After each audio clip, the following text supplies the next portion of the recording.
welcome to this Humblewood one-shot. Yay! Thanks for being here. Such excite. Hi, everyone. Yay.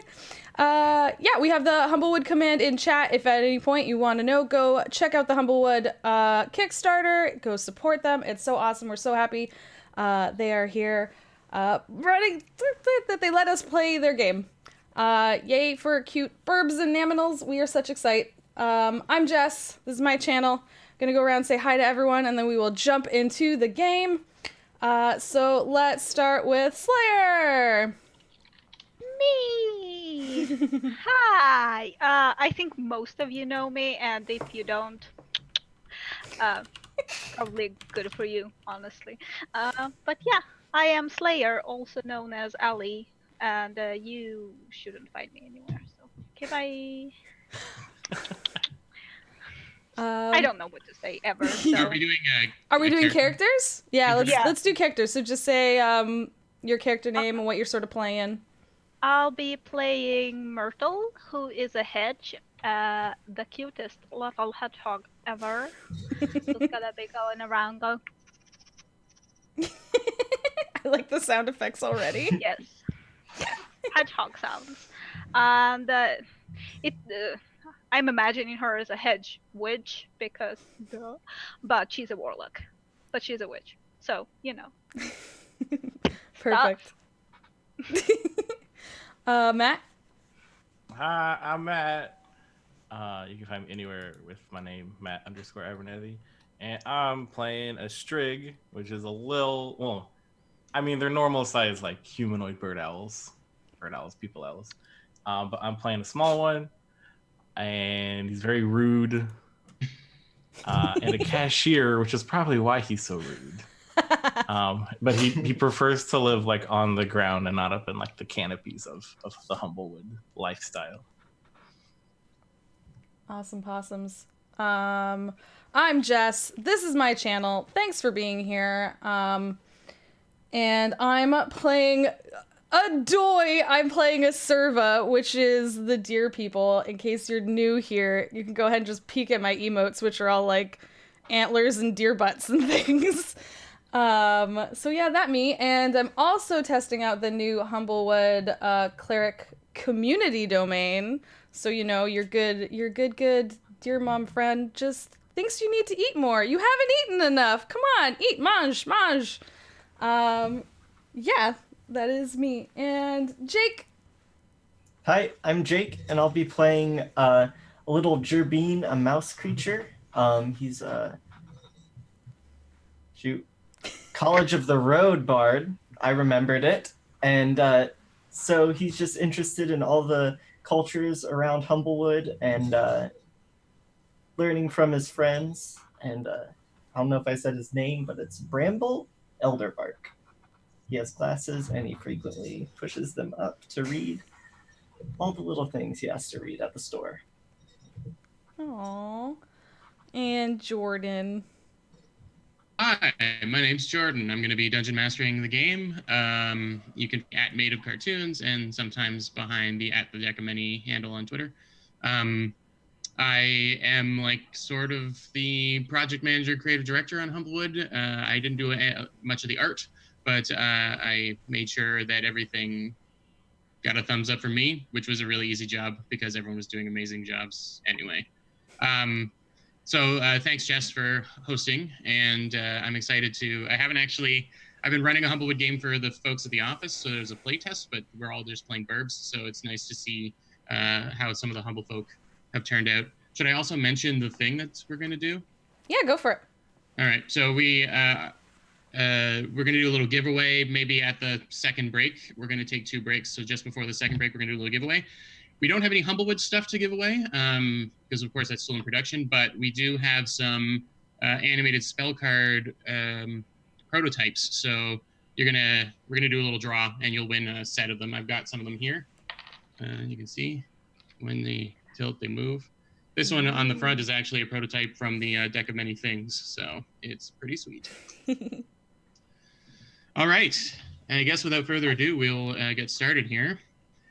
So, our story takes place in Alderheart, which is the capital city of Humblewood. It is a cosmopolitan city up in a tree, a large alderwood tree, like very, very large, like Montreal Island sized big for Canadians. I guess Manhattan Island sized for New York for Americans out there. It's been shaped over time by druids and clerics of various deities, so that people can live inside and around the tree without it being harmed. So, the large trunk of Alderheart is hollow, or sort of carved out into stairways and little houses and things built into the wood. Of course, the tree grows and lives around it, and in fact, you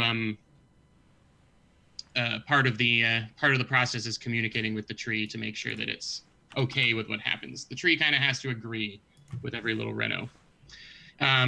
As you get up to the top of the trunk, you get into the canopy, which is more open air, and there are platforms that have been basically branches that have been smoothed out into platforms so that houses and things can be built.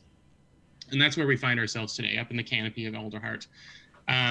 Our players today all work or frequent a little shop called Pelt and Plume's Magical Provisions. At one point in time, it was owned by Arnis and Pelt and Weiss Plume, but they have not been seen in quite some time. So maybe you've been working a year without them, but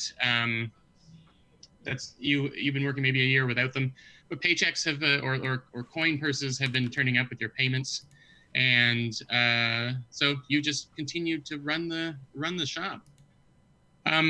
In the morning, like when dawn breaks on the Humblewood, who's the key holder? Who's the first person to show up? I'm gonna guess that it's Clive. Usually it's the cashier that's probably. Oh, okay, yeah.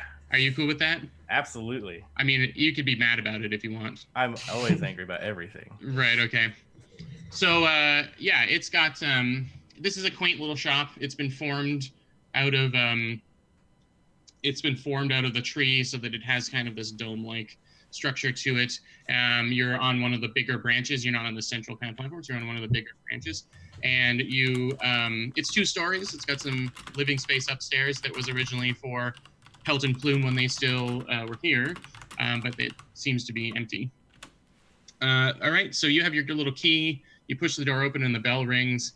I scoff at the bell. You scoff at the bell. Oh, it's working time, and it sucks. What's the first thing you do when you arrive in the shop in the morning there, Clive? Oh, I go back and check to see if the owners have returned. Just every day. Just every day. You never know. You're desperate to have someone else come and do your job for a little bit. Mm-hmm. Yeah.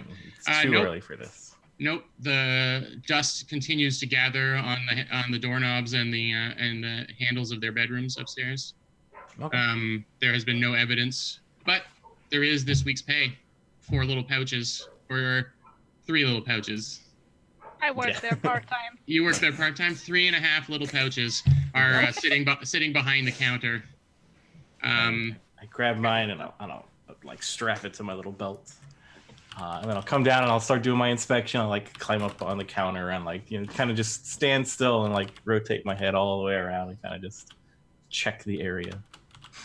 Make sure everything's where it's supposed to be. Okay, give me a perception check. Dice are important for any sort of role-playing game. Yeah. I recommend that you all get your dice if you don't have them. At 12. A 12? Okay. Everything seems to be in place, and you sit down or hop up behind the counter. So you were saying you wanted to be small, so you're maybe like 3.5 feet tall? Perfect. Okay. So you've got a actually quite tall stool. It's taller than you are, to make sure that you can be visible behind the counter.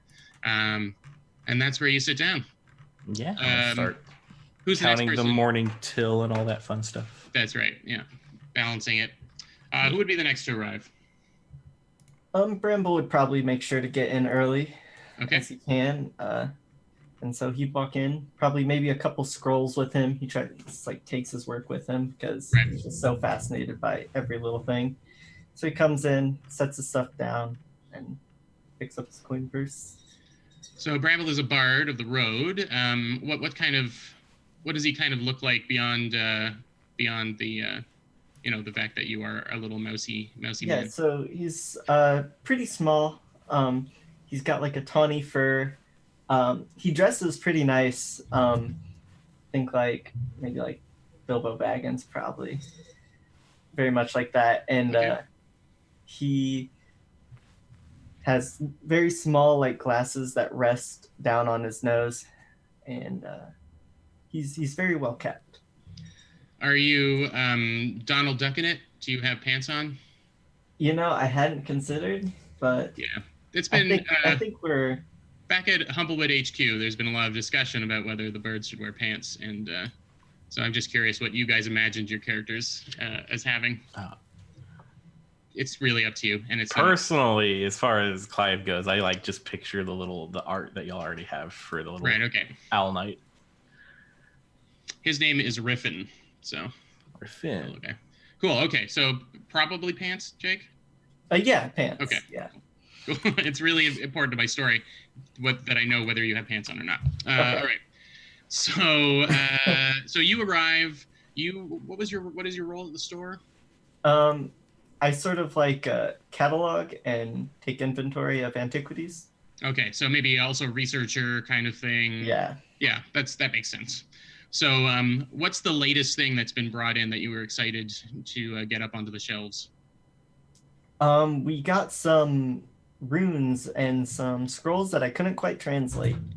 Okay. So just some new spell scrolls and stuff. Yeah. And you're excited because it's a challenge. I like that. All right. So next up, between Fallow and Myrtle, who's the last person to show up every day? I feel like Fallow's like late with Starbucks, like comes in with like treats for everyone. Yeah. Like good mom, meant to be there early, but like, oh no, had all this baking to do and had to like bring all this good stuff into their friends. So, I think that she's the next in. Okay. And then Myrtle will be the last. Nope. Myrtle is already there. I was gonna say Myrtle's probably like already there. It's like she never left. She just like, oh, hello, dearie. Didn't see you there. Just working on my potion here. Every day I'm trying to catch when it comes in, and I never can. So Clive and Bramble, you are startled to see that your hedge witch friend is was already there, tucked in. Does Myrtle have her own corner of she has her own corner where she like set up a cauldron, and she has her like a glass ball that she used to scry on things, and like a deck of cards that she reads fortune for people who want that. Her role in the shop is just like the occult, so whenever like anyone wants anything like that, they just like direct her to Myrtle because nobody wants to talk about that. So and are you also brewing brand new potions and stuff for the shop? Yes. Okay, cool. So this is a new thing for you. You guys, normally you would be going out and venturing and bringing stuff in, but now you're making things in-house.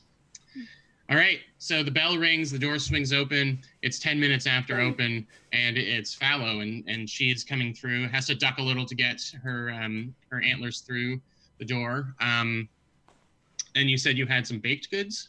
Yeah, I definitely like baked some things to bring in to like make sure. Because we're so busy. What if everyone's not eating enough? I need to make sure everyone's had a good breakfast.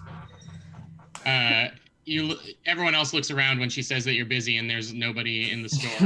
But again, you have only been open for 10 minutes. So, yep, you bring those over to the counter, I guess, and get everyone. Are you the kind of person that goes around and holds the box open and makes sure that everyone takes one? Yeah. Like literally goes to every person and be like, take more, Do you have enough? Perfect. I just made tea.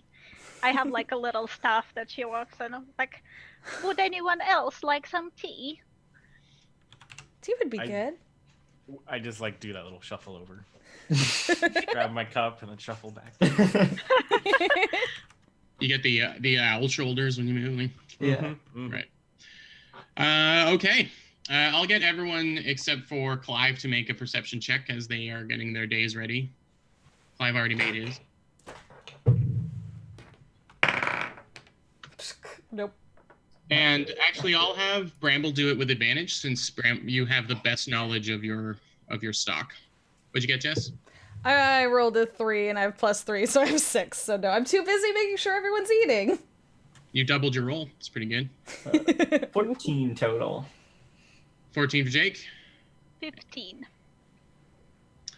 All right. Well, strangely enough, I imagine Myrtle so often is off in her own little world doing things, but you casually realize that a large metal shield that hangs over the counter, and it has been there since before you started up your little table at the shop, is gone. It's got just exposed wall behind it that hasn't been touched by any light, so it's lighter, it's less weathered in the shape of this round shield on the wall, and it literally has been gathering dust since long before the owners went missing, and you notice that it's gone. I turn to Jacob. What's your name again? I forgot. Bramble Elderwood. I turn to Bramble since he knows everything about everything in the store. I'm like, excuse me, dearie. I think my eyesight is being really weird today. And I poke with my stick up. Like, wasn't there a shield there before? Oh, there was. I spit out whatever was given to me by dear mom. I don't know how I didn't notice that. Maybe preoccupied by your new haul, Bramble. But yeah, indeed, you look up at the wall, big round spot there where there should have been this wing crest shield, it's called. It had some minor magical properties. It had a little bit of, it wasn't all metal, but it was mostly a metal frame. And it had the ability to kind of push people around with wind. You could summon some wind to push people around. But it seems to be missing. Did anyone buy it yesterday? I must have missed this. I mean, I'm always here. I didn't sell it. And I'm like looking through my ledger of things that I sell. Yeah, I mean, it became kind of like background noise to all of you because it's just been there for so long. I never thought of looking up. Yeah, but it definitely you don't have any record of selling it. Who was the last one out yesterday? Shit, that's probably me. I mean, I never left. I needed to finish up some potions, but I was too preoccupied with them. It takes a lot of concentration to create, healing potions and not murder potions. So right. I gotta. If you're not careful, they turn into murder potions really quick. Yep. Yes. And we don't want to murder our customers now, do we? It's a bad way to get repeat customers, for sure. So, Myrtle, you say you never left. Does that mean that you sit at your little table the whole time? Have you made a nest somewhere? Or No. My corner is my corner. Okay. I live there. Potions are the most important part. So, but right. I don't pay attention to what happens that much. And you do have like a little napping space behind, presumably. Yeah. Okay. This is important to me because of events that will unfold later. Right. So no evidence of it. Well, you definitely don't remember selling it. It's been up there. You would have had to get the ladder. You would have had to done all these things. I was gonna say, how high up is it? Could I have knocked it down with my antlers? Because sometimes that happens. It was pretty secured to the wall. There are a couple of like hooked shapes coming out of the wood that it was designed to hang on. You might have like bumped into it and rattled it a little bit, but to knock it down, someone would have had to at least pushed up on the bottom of it to knock it down. Can I like I'm running around and like you hear the little bird like the feet running around everywhere in the shop, but you don't see me because I'm so small. And I go to like the closet, see if the ladder's been moved. I want to like figure out how they got up there. Sure. See any Anything else tracks, taken? any foul play, if you will. You know, I have the Murder power to... potions might happen soon. Yeah, I was gonna say I do have ultimate power to kill you, Matt. But I would never do that to a little bird friend. So, Clive, you wanted to do a little investigation check to see if you could see any evidence. Yes. So give me an investigation. Myrtle, you were looking to see if anything else was missing. All right. Anyone who wants to like look around can also make an investigation roll. And again, Bramble, you can do it with advantage since you are the record. I will. I'll just be hopping up and down, like trying to get a look at it, not actually getting a ladder and looking. But are you also? You can also take a look to see if anything else has been taken. Okay. Yeah. Instead of doing an investigation of my own, can I just like be lifting Bramble up places? Because he's so small and I'm so tall. My little feet are like. So Bramble already has advantage. Oh, okay. You could give help to. You could definitely give help to Clive. You could give help to Myrtle, and they would get. I feel like Clive will. Yeah, I feel like Clive will fight me if I try and. Like I'm a little horned owl, so like they'll start coming up and twitching if you start trying. Like to I feel like Bramble is like cool. Like we're cool. Is cool with me helping them, but Clive does not accept help. All right. 15 is my investigation. All right. Bramble, what'd you get? 23. I rolled a natural 20. I rolled a natural 19 and it's a 24. Okay. So, Bramble and Myrtle, you do find, especially with Bramble's working basically checklist in his mind of everything that the store has had, you do find that several small goblets and things that aren't magic inherently, but they're used in the preparation of magical stuff. They're all gone. Maybe 3 or 4 of them are gone. A couple of magical daggers made out of metal as well are missing, and several kind of knick-knack type things, brass statues and that kind of stuff. That overall you're missing about a dozen little tiny things, and then the shield. Clive, you're trying to look for any evidence of ne'er-do-wells and being one yourself, of course. And how clean do you guys keep this place? I don't think we keep it very clean. If there was a noticeable dust outline of this thing. Yeah, I guess so. Yeah. At least nothing that I can't read. Like it's probably naturally clean from like us running around and like our right. Okay. Things. None of us is a cleaner, so. Yeah, 3 feet down, it's like right. Although I do have prestidigitation, so if your corner Fancy is calls pristine. me, I'm like sometimes I clean things up, but only where I am. So right. It's just like. So within little hedge arm reach of the. Yeah, it's like where I'm like, oh no, this is dirty. I must fix it. The potion bottles are very clean. And all it does is amplify just how kind of dusty everything else is. Yes.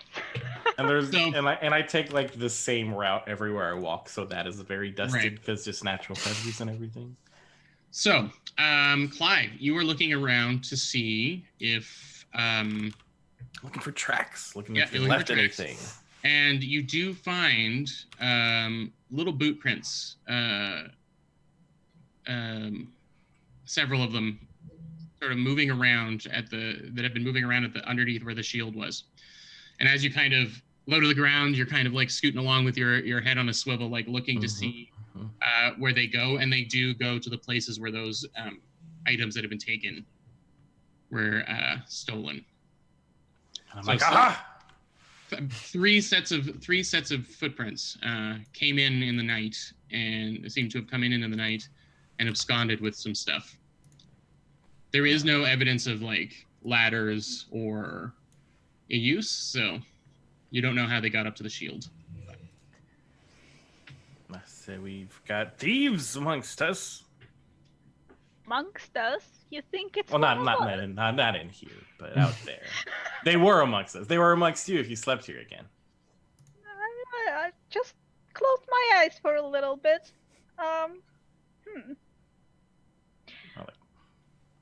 What I mean, would they need with all that that's stuff? my favorite shield. You didn't even see it was gone. It was my favorite to think about. I can never get it down. No. Must have been Sumble.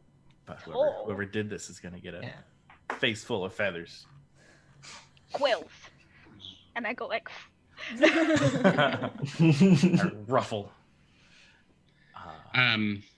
So Do I see where they exited? Or Well, they came in through the front door. I like look around for the key and it's not in my pockets. It's still in the front door. No, the question would be, I guess, since Myrtle is there all night. Myrtle, do you lock the door? Yes. Okay. I locked the door. All right. So the door was locked, and it was locked when you came back in. So it's a very simple kind of key lock. One of you who's feeling up to it can investigate that if you want some information. Or you can contact the Alderheart's Perch Guard, which is the kind of local constabulary. So that is within your abilities as well. So, and they can do some checking stuff out. I don't recall. Did we ever talk to the Perch Guard when our employers went missing? I don't know. Did you? I think we're good. We got paid. It's no problem. Yeah, I think we kind of assumed they would always just come back. Like, there was It's no fine. sign of, like, struggle or anything. They just, like, slowly stopped showing up, but money kept coming, so we were all good. And like And they stock keep and inventory. disappearing every once in a while, so it's just this time it's a lot longer. So Arneson Pelt was a Vulpin, an elderly Vulpin man. Vulpin are fox people. And Weissplume was a elderly Luma woman, a pigeon person. And I mean, elderly. They were old. They were older and had been running the shop for a long time. So yeah, you don't assume they're missing. You just know they're not here They're on an adventure. for a year. Yep. Cool. So it sounds like you have never contacted the Perch Guard for any reason, and we're going to say that this is the first major theft that you weren't able that Clive has not been able to stop from happening. So I'm running to the back. I'm starting to put on like all of my like gear. right. I'm gonna get to the bottom of this. And I'm like, go get the guards. We'll find whoever did this. And we'll make them pay. Dear. Make them pay? Exactly 5 gold for what they stole, which is what it was worth. But I don't know how much the That shield makes was worth. sense. I never tried selling the shield. All right. The So shield has emotional value. Yes. You cannot sell it. while Clive is getting ready, who's going to get the Perch Guard, or is anyone actually going to get the Perch Guard? Should we Old and slow. alert the Perch Guard? Do we... There was a thief! I'm yelling from the back storeroom. I mean, I guess we could ask them to come check it out for us, unless we think we can figure it out by ourselves. Justice will be served! I'm still screaming from the back. So, legalized justice or vigilante justice? This seems to be our options. So while you're pondering these ponderables, a couple of customers have come in. A Gallus couple, two Gallus women have come in, and they have kind of like a matronly hedge witch kind of vibe to them, and their eyes are immediately drawn over to the potion table, and they start perusing the wares there. I keep an eye on them. You've got a pretty good passive insight, Myrtle. They seem to be on the level. Yeah. When you do that to them, they kind of like lean in and look at you too. We're just here to get some potion materials. Anything fresh today? Of course, of course. Let me show you everything. All right. And Here you we start have doing this, and here we have that. I'm imagining this word picture, and it's great. In my version of Humblewood, Gallus all have cowboy type accents because they're chickens, and chickens in my mind are all cowboys. Oh man. Good. Right. So by this time, Clive, it takes you a little while to gear up, but you are all tanked out, and you come out. Feathers are like sticking out of your chainmail a little bit, and you're huffing and puffing. Puffins. So Puffin and puffins. Puffins and puffins. So yeah, no one has called the perch guard yet. I'm like, was it them? Have you returned to the scene of the crime, you fiends? Shh, it's customers. Calm down, They Clyde. kind of like bristle and like put their chests up a bit and look down at this rambunctious strig, and they pay for their goods and say, "Thank you kindly, ma'am." And they both kind of scuttle out the door. I follow them and I shut the door and I put the closed sign up. I'm like, we're not open today until we find who stole our items. All right. Who got the guard? Oh. Have they seen it? Has anybody else been hit? I'm like going on full I don't trust anybody right now. I Okay. was dealing with the customers, so I guess if you're all gonna stay here and watch the store, I'll go get the guard, and I'll go off and get them now, I guess. I'll go with you, and I'll hurry. Try to You catch don't- up. In this kind of market district, you don't have to spend a lot of time looking. They are kind of, you can see them with their spears, sort of going around pretty regularly, just checking in and chatting with local people. It's not long until you come across a tall, imposing Corvum city watch guard, and he leans down towards you, large, posing beak, his eyes looking past, and he says, "What can I do for you, citizens?" Well, spit Well- it out. Our shop, Yes. we think it was broken into. You think it was broken into, or was it broken into? I Are look items missing? There are several items missing, and there are signs of theft, such as theft. Yes. That's the first thing we look for when we're trying to determine if it's a theft, is the appearance of theft. While they're doing this, I've gotten chalk out and I'm like outlining some of these footprints that look the most like full footprints. And I'm going full Sherlock Holmes, even though I have no idea what the hell I'm doing. just gonna finish up my potions theory. I don't have time for this. They are not gonna make themselves. All right. He introduces himself as Sergeant Wilkins, and he says, "Well, bring me back to your shop, and we'll see if indeed this theft was a theft." all right, after me, and I'll scuttle off. He has to kind of like take slower steps in order to not outpace you. I imagine Bramble just is skittering so fast, and Fallow just takes really slow, long steps, with their Yeah, just They're absolutely booking it, but not making any Yeah, headway. making very little progress. Corvum are quite tall, pushing 7 feet in some cases, and they though they are often gaunt and thin, they have a real imposing figure. And this one is a dusk Corvum, which is they have a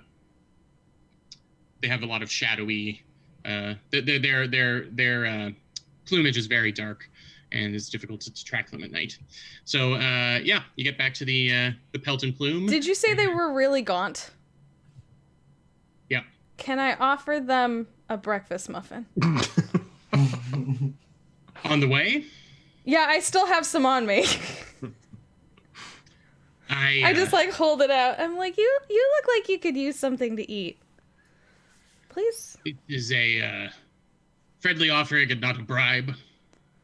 I have no reason to bribe you yet that I'm aware of. He tosses it in. He grabs it and he tosses it into his mouth, and then like very noisily dumps it all up. Most of it like flies everywhere, but says that's delicious. Now I've got the energy to solve this crime. Perfect. And he makes you finally find yourself out in front of the Pelton Plume, and he starts like examining the door, and says, "Yes, there are scuff marks here of someone who has broken in, maybe thieves' tools." He's like leaning in close and like one eye, like looking at things up and down. Yes, this will. I'll have to write up a report. Not just the door. Yeah. Well, it's clear that someone has broken in, not using a key, and he pushes the door. Did you lock the door? No, there's people still in. He pushes the door open. He starts going around. I hear the door open and I freeze and I turn back and see what it is. So towering over you, 4 feet above you, Yeah. is a Corvum in perch guard gear. And he is he kind of like bows his whole body down to kind of look down at you, and says, "So are you security around here?" I'm everything around here. And like don't break eye contact. I just like point at the feet print. Like, we got 3 different pairs of footprints, and they hit us here and here and here, and they took, and I list out the things.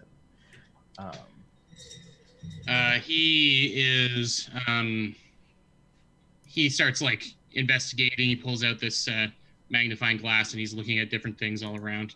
And he says, "Oh no!" And he clicks. He like, "Oh, you've been hit. You've been hit by the Black Mask Gang." By what now? The Black Mask Gang. They are some troublemakers. I wanted to hold judgment before because maybe someone else had done this, or maybe you had just misplaced something. But I would recognize these little boot prints anywhere. The scoundrels. I see those They mother took our cluckers. shield. They are scoundrels. They must pay 5 gold. 5 gold must be paid to us. Oh, I think. And emotional damage. Of 20 gold. I'm would writing be an invoice. For you would be the everything they third store they've hit this week. Oh, dearest. So I will add you to the file, but they have eluded us so far. Have you got any leads? Well, it's a bit of a sticky situation because we have reason to believe that these are Mapok thieves. And the Mapok are the little raccoon folk. And it's a sensitive subject because all are welcome in Alderheart. So to assume too much about their behavior is troublesome. So we can't just go knocking on every Mapok door. So it's been difficult going. We know some of their local hangouts, but again, it would be rude to just go in and start flinging accusations. So the only connection we have is what they've been stealing. What have they been taking from you? What did they take from you? The shields. I just point up. Anything else? They'll pay. A few statuettes, some different... Did they steal potions? Thought they stole No. daggers Nobody or touches something? my potions. Yeah, those were left unharmed. But some daggers and some statuettes. Interesting. And I like take a note. They it seems that they're following a pattern. They're only taking metal goods or things that have metal in them. Well, twice is a coincidence, but 3 times that's A elite. charm. No. Yep. And I like Also slink that. to the background.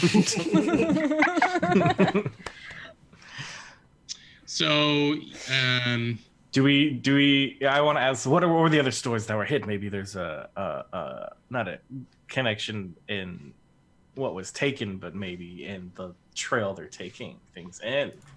Haha.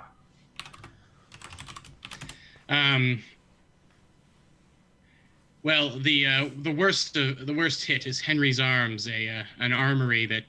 They took Henry's arms.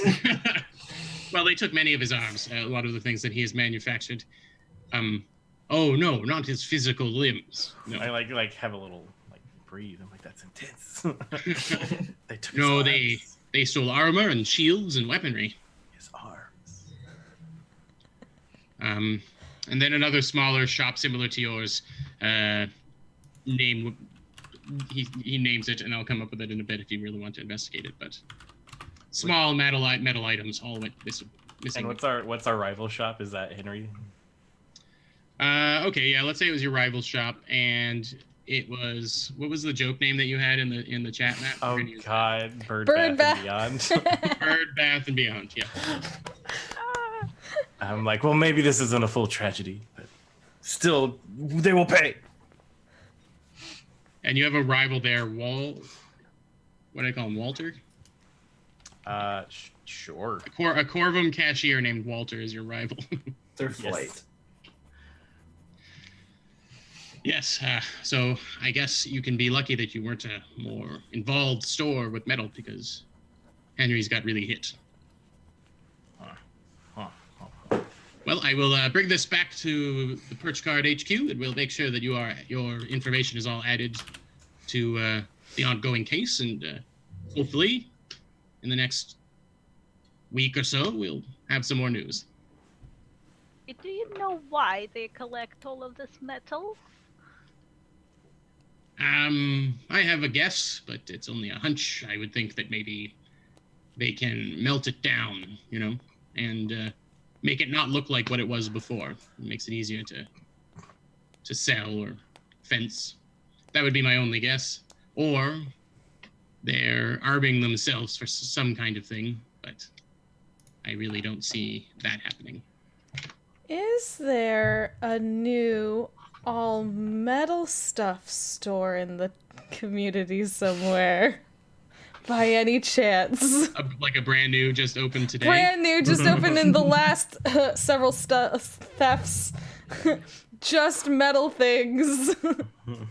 Those meddling kids. There isn't just an all metal all the time store that just opened today, because that would be ridiculous.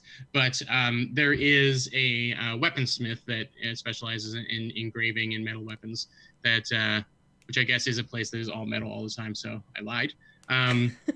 That is just opened its doors not too far from you, about three days past. Their grand opening is tomorrow. Suspicious. J'accuse. At this point, Sergeant Wilkins leaves unless you have anything else you want to talk to him about.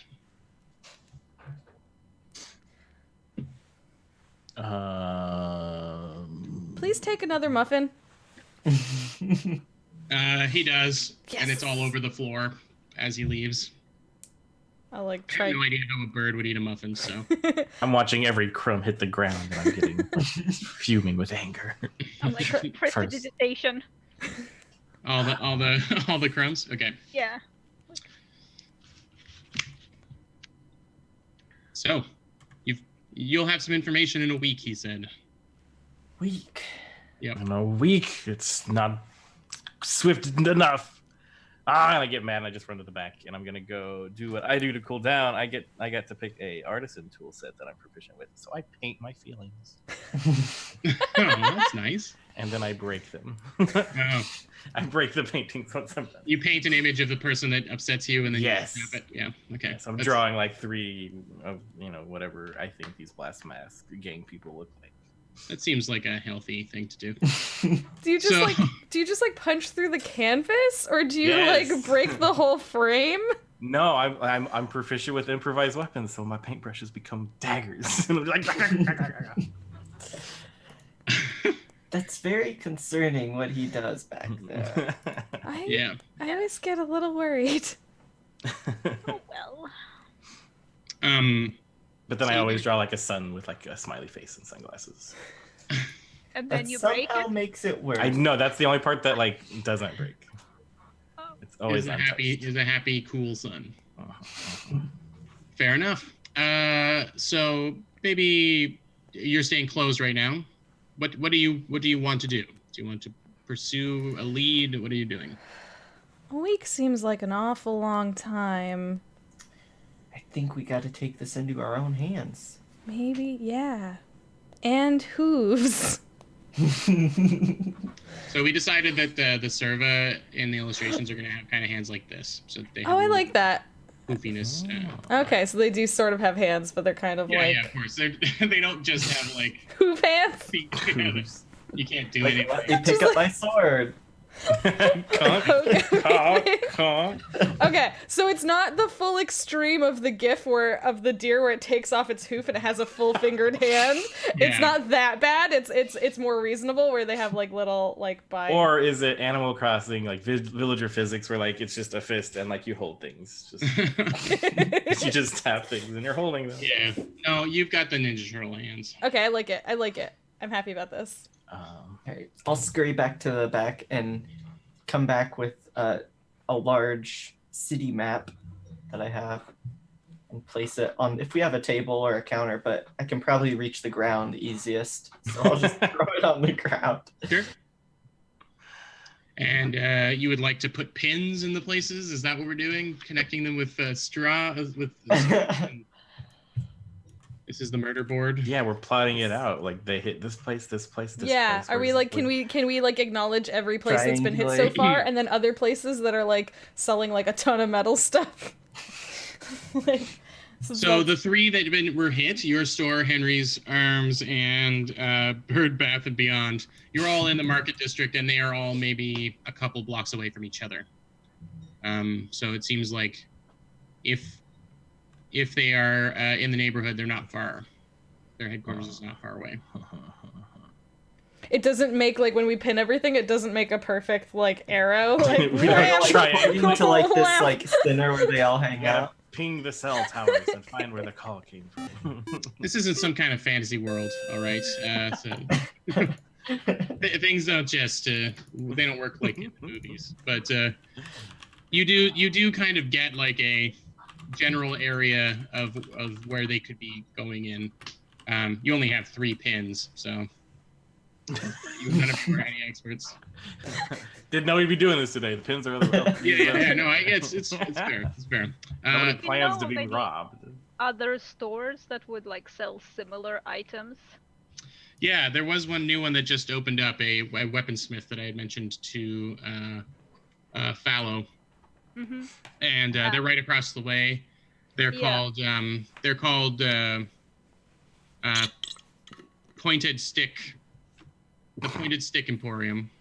Sure. Excellent. And Yep. it hasn't been hit yet. It hasn't even. Its opening day is tomorrow. Okay. Mhm. How about we stake it out during the night and see if the thieves come there? They seem like they have a lot of metal. I like the way you know, think. that's not a bad idea. should we go peek in now? Like as if we were just like walking by to like figure Case out the where joint? we that act thing you just casual. said. And Yes. then we can know where to like go in tonight. Yes, that Perfect. sounds like a great idea. So you're gonna protect the place by breaking into it yourselves? We're not breaking in there. No. I We're didn't hear. staking out Ooh, on do the the outside. thing. Okay. So yeah, if you want to go check it out, as you were coming in, obviously you're curious about the new places in town. So anyone who would have passed by there would see that there is some decorations being put up. It's being run by a Strigg, a Strigg family. It's like a father and son kind of smithy, and these are large, imposing kind of burly Striggs that are but they've been setting up like flower wreaths and all this kind of stuff around for their grand opening, and you could see them doing things. One of them probably up on a ladder at the front and would wave to Fallow or whatever if you were going by. I mean, we could talk to them as well and tell them that we will be doing this, so we're like not be lumped together with the horrible people. They're doing it for their own good. You could choose to not be creepy. It's true. I don't. I've got like a permanent scowl on my face, just like eyeing everybody. I can go and talk to them. Yeah, It might be best. I don't know what I'd say if I got it. I think Follow would go if you would go with Myrtle if Myrtle's going, and I think as they approach, she would be trying to remember that they were supposed to ask questions, but then she would be excited by all the pretty flowers and be like, "Oh, what are you doing?" You catch the eye of one of the strigs and of the strig that's on the ladder, and he comes down and says, "Well, we're getting ready for the big opening tomorrow." Your shop looks really nice with all the flowers. Thanks. We really want it to be like a friendly place to visit. Smithies are kind of noisy a lot, and people get intimidated by coming. But we wanted to make sure that we were showing that we were part of Alderwood, or Alderheart, pardon me, and we were, we're still wildernessy. Yeah. I understand. We wanted to talk to you about something. Our shop, and I point the direction to where our shop is, and I do not remember the name of it. Pelt and Plume. I'll speak up. The Pelt and Plume. Mm-hmm. The Plume. The portal plum. Okay. Yes, that. We specialize in a lot of different items, but this night there were some items stolen from us, and we talked to the guards, and they said that there were several other shops also hit, and it seems that the ruffians are looking for metal, so we're just wondering, well, if it's okay with you, we wanted to look after your shop this night. I mean, you can be here too, it's fine, but we just want to catch them because they stole our favorite shield. Our shield! I yell from the street. He kind of cocks his head. He says, "Are you folks members of the community watch, or?" Yes. Okay. Make a deception check, please. Wait, I actually have an ability called Community Watch. I wanna.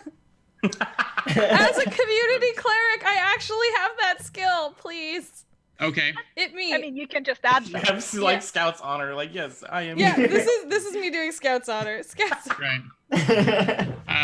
You will live long and have prosperous lives in this our city. I mean, my friend Fallow is more so than me, but I do like to look after the community as well because, well, it's not good when people get their stuff stolen, you know? No, it's really worrisome. I'm concerned for sure. Well, I appreciate you wanting to help. I mean, I'm a bit of a night owl myself, so I wouldn't hesitate to stay up. Where are my manners? And he puts out a clawed hand and he says, "My name's Ben." Myrtle, nice to meet you. Do you want a coffee or I will coffee? Well, actually, yes. I'm just gonna wave to the other. This is the four of us. We work at the store. We had to close for today because. I was going to say who's minding your shop right now, but. We are concerned with everything that's going on, so this is more important for the community. So he pushes the door open, and there's another kind of younger strig, and he says, "This is my son Bill," and he points over to Bill, and Bill kind of puts up his hand and goes back to what he's doing. And even though it is a smithy, and usually those are kind of rough around the edges kind of places, they've really tried hard to make this like a kind of a comfortable place. So at the front there is this little waiting area, these stuffed couches, that a little wooden table that he brings some coffee over to. Oh, I'll make have a seat. We'll figure out what our plan is for this evening. Oh, this is perfect. And Follow starts setting out setting out muffins and things. Oh, here. And we still have some breakfast since before we never had time to finish. So please join us. You just carry your leftover breakfast around with you everywhere you go? I gotta make sure everyone has something to eat. We are very well fed. I can't argue with that.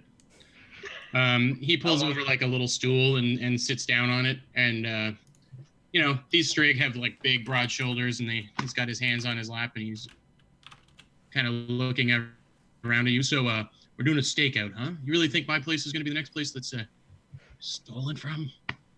Well, they do It's like highly metal, likely, and I'm looking around trying to find all the points of entry. and you have a lot of metal. Clive, you can give me a perception check while you're doing that. God, stop talking, Clyde. How does a 4 sound, my friend? Well, you spot the door you came in. Mm-hmm. It's the only way they would make it in here. Yeah, and you're pretty sure you might be able to find your way back to it.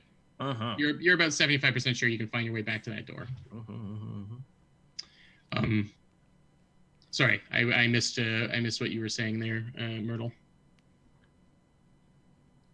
All right. Oh, I just said that you have a lot of metal here, so and they are interested in metal, so Well then, wouldn't be too much of a leap of logic. Yeah, we just stocked up with brand new stuff. We've been working for months making sure we had enough stock. I would hate to have a bunch of it disappear in the night. It would be unfortunate. So what are we thinking? Hanging out on roof? Pretending to casually walk by over and over again? What's the plan? Well, He kind of gets really into this idea. How many doors do you have here? The one we came in. Front door, and then do you have a back door? Yeah, we've got a large double door at the back that's for bringing in, it's for bringing in supplies and stuff. So that's like bolted and chained every night. That's good. That's good. They broke in through our door. They picked the lock. So I'm assuming they're gonna use the same method here. So maybe some of us can be inside and some of us can be on the outside. I just look around. Are there any nice, very twiggy shrubs outside that I could, hide in? So even if my, antlers are poking out, you can't see me. So art is still incoming for exactly what Alderheart looks like, but I picture it to have, on the branches that you have set up things, there are branches that have been basically tree sculpted into becoming the full-blown trees. But they are they're basically branches, small branches of the large branches. And so lots of foliage and lots of little mini forests to hide them in. So perfect. I'm gonna scope out a place like that to hide in tonight. Okay. We got started around 1:15 or 11:15. Mm-hmm. I think. Yep. Yes. Yep. I'm just 10 after. Okay. So maybe this is a good time to take a break, and we'll when we come back, we'll fast forward to the evening. Are you guys going to keep the shop open for the rest of the day? Our shop or this one? Your shop. Yeah. Do we want to go back there after because now we have. They could return to the scene of the crime. Yeah. Well, now we have a plan, right? So now we sort of know what we're doing. So we got to make back that money we lost. maybe we feel all good and confident to head back. Yep. Yeah, we just all right. say what time we return and meet up and whatnot. Yeah. Sure. Yeah. You want it to be under the cover of darkness, so it's gonna be maybe 9 or 10 p.m. Yeah. So we make these plans with Bill and Ben. Bill's not. He's young, and his dad doesn't want him to be involved. So it's just going to be Ben. Okay, just Ben. Yeah. Bill has to go and be the thief. Yeah. Bum, bum, bum. And on that note, we'll take a short break. It's too easy. Do it. Thanks so much for hanging out. We'll be back in about 10 minutes.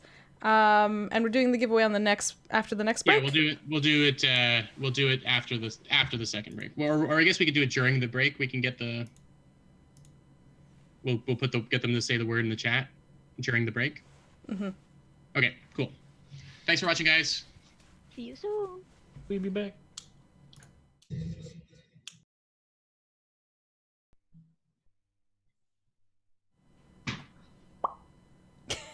That was the pop was perfect. Hi, we're back.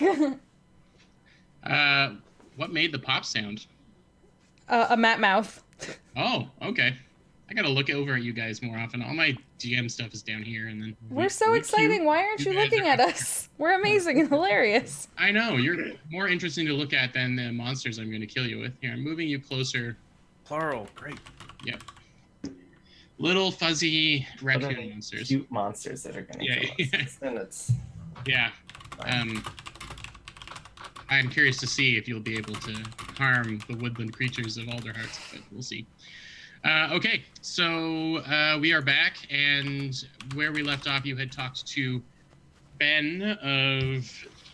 He's opening his new shop, the Pointed Stick Smithery, and he has agreed enthusiastically to monitor his own shop over the evening to see if any new thief types might be coming around to do their work. You decided to keep the shop open for the rest of the day, which is fine. And over the break, Bramble, you realized you can talk to the trees. So you wanted to maybe on your lunch break or something go out and chat with the trees. Sure, yeah. You can't chat with the trees on company time, Bramble. You can't do it on company time. Make sure not to. So I go out and I'll sit on a bench or something. Mhm. And I'll just cast Speak with Plants. All right.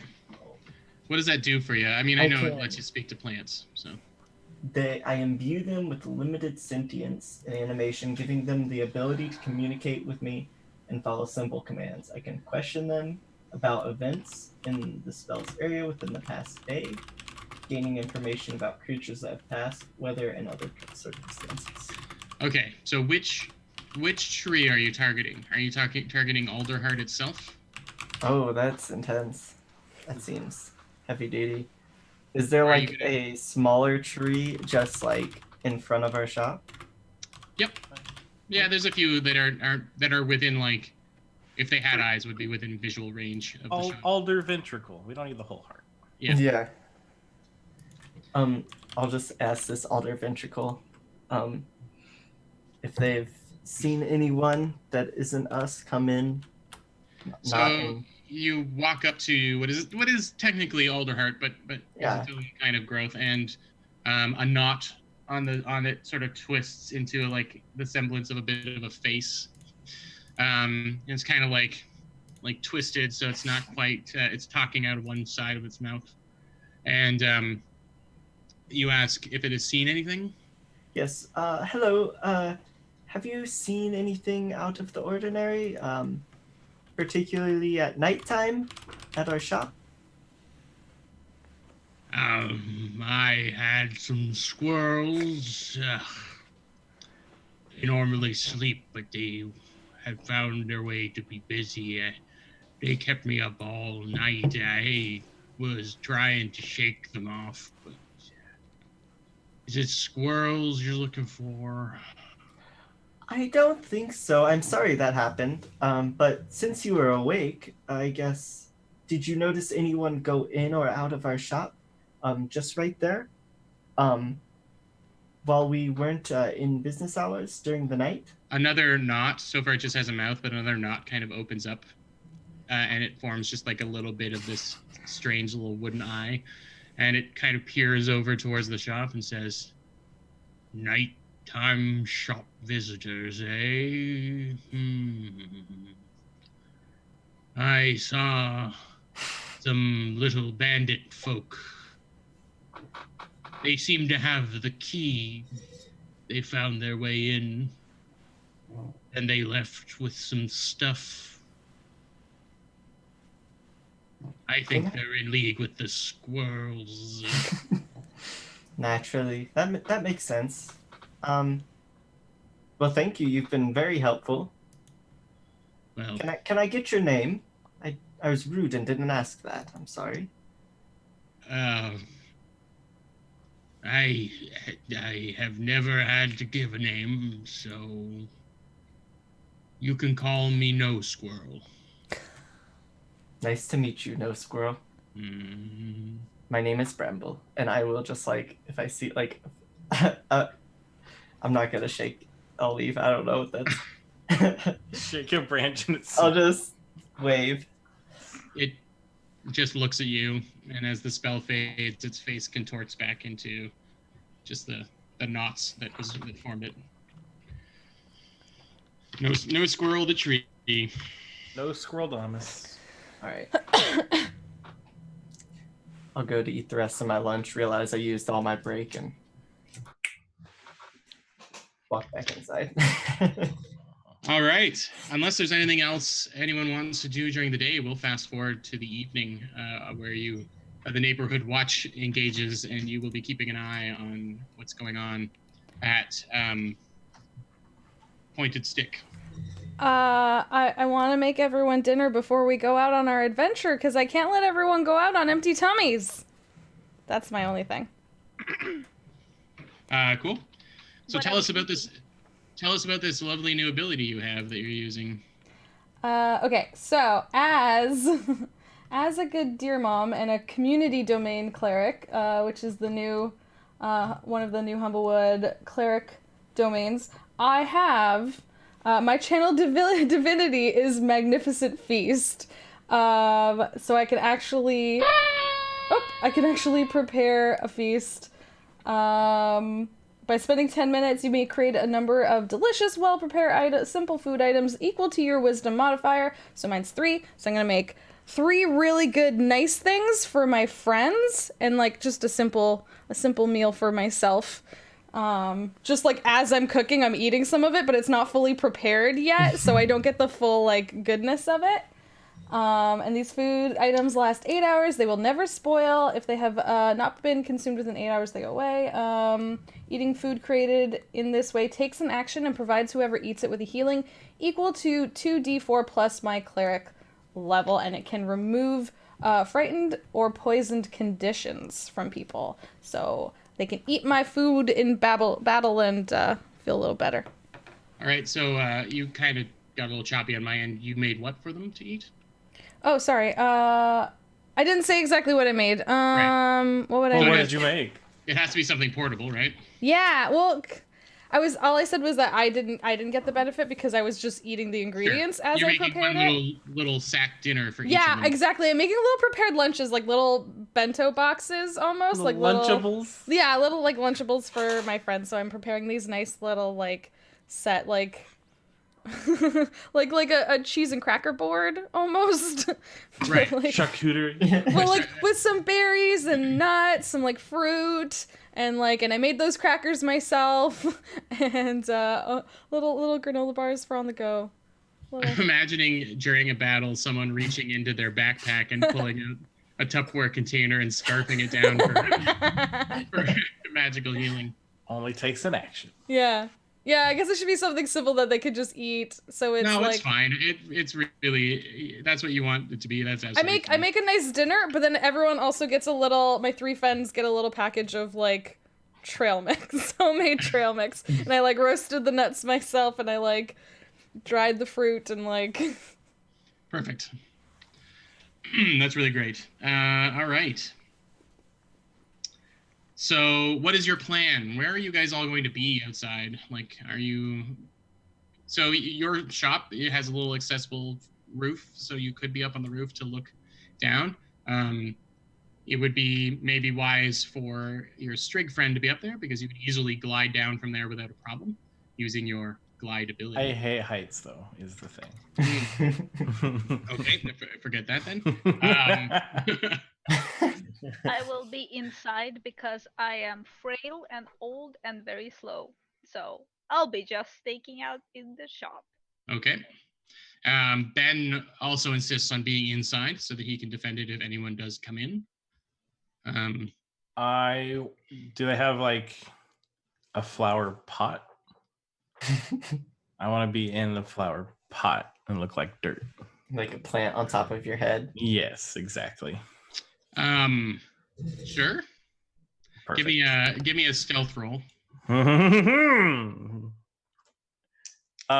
Would this wouldn't count as my patterned feathers, right? Because it's not technically hiding in a forest. You said you're burrowing down in the dirt amongst a plant. Yeah. I'll allow it. Okay, good. So regular roll, since I have disadvantage with heavy armor. I will give you Natural inspiration 20. on that. Oh shoot! Don't need it, my Oh. dude. Dang. Okay. You find a suitably large pot of vegetation, and you jump into it and just kind of screw yourself down into it. Just like the little bit of top of your head, and like little horns are sticking out. There we go. That's exactly it. Okay.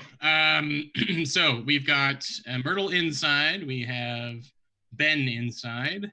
We've got Clive hitting. Well, you don't actually know where Clive went. Where are Fallow and Bramble? Fallow's gonna, like I said, she's gonna look for like the twiggiest looking shrub, and she's gonna try and like go down into it, but her like little antlers are sticking up. But I'm hoping to find the one that looks most like the twigs most look like antlers. All right. Give me a little stealth check too. No, I'm not good at that. Actually, you know what? Ooh, sorry, go ahead. I was gonna say there was something else I wanted to do. Okay. I wanted to invoke the amaranthine. Okay. Tell us about this. Okay, so it's like a cleric / divination-y spell. If I spend 10 minutes, I can call upon the power of the amaranthine to give me insight. And so I roll 2 d20s and record them, and then at some point I can apply, like almost like the divinely blessed to kind of guess what's gonna happen. I think you also have to choose what they can be used on. If I remember correctly, the spell may have changed since I last looked at it. For the next 24 hours, you may substitute any role of an ally or enemy you see within 60 feet. One of the recorded numbers matches the type of role you wish to replace. So it can be attack roll, skill check, saving throw. The target still adds relevant modifiers to this number, but otherwise they treat the substituted number as if it's what they rolled. So for each of the 2 die, you choose either attack roll, skill check, or saving throw. So the first I have to choose that before? Yeah. Yep. Let's go with one. Oof. Let's go with 1 skill check, 1 attack. Okay. So roll the first d20. Oh no. A 4. So you can use these on an enemy as well. So you can give a bad roll to an enemy. Damn it! These are both bad. The second was a 10. All right. So the first one was a skilled one, and the second one was attack one. I can't choose to apply which one to which. Can I make the 4 the attack? Sure. Yeah. Okay. So at some point, at least, I could impede someone in theory. And it's 10 for a skill check. Cool.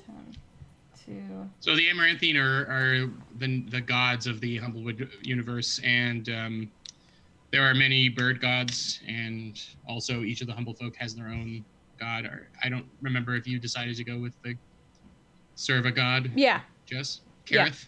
Yeah. Cool. So you spend a little bit of time praying to Kareth and getting a little bit of an insight into what might happen to you down the line. Mm-hmm. And they report back that someone's going to do real bad in an attack. Oh, that's good. Okay. Yeah. Okay. That's good. Thank you. Okay. So what did you roll in your stealth roll? I was hoping to. Oh, it's 16. And then my stealth modifier is -1, so 15. Okay, that's still pretty good. I have big ol' antlers.